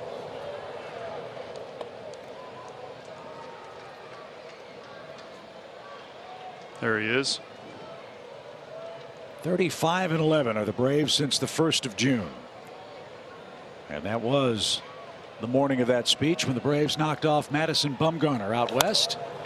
Fly ball, shallow right, drifting out the second baseman, and the play made by Rengifo. And that's the ball game. The Angels salvage 1 of 3 in Atlanta. Your final, LA 9, Braves 1. Yeah, disappointing start for Ian Anderson, only going 3 innings. They've up 7 earned runs with 3 walks. Not what I expected, Paul, out of him. But a long All-Star break. What's 10-game break for him? What do you do next? Well, I just need him to bounce back, but You're excited at the fact that the Braves overall take the first series out of the All-Star break. You'd love to sweep. You didn't, but you took the series. You're chasing down the Mets. I can't wait for every series from here on out. Well, you won't have to wait long because that next series starts tomorrow night. Behind Braves ace Max Fried, we will be in Philadelphia, as we told you. Ranger Suarez will pitch for the Phillies. Our coverage starts at 6:30 Eastern here on Bally Sports South. For Kelly Crow, Brian Jordan, Paul Bird, I'm Chip Carey. We thank you for joining us. 9-1 your final score. Stick around. Braves Live is next. It's presented by Xfinity. Trevor and Nick will wrap up this series and preview the Braves and Phillies after this timeout here on Bally Sports.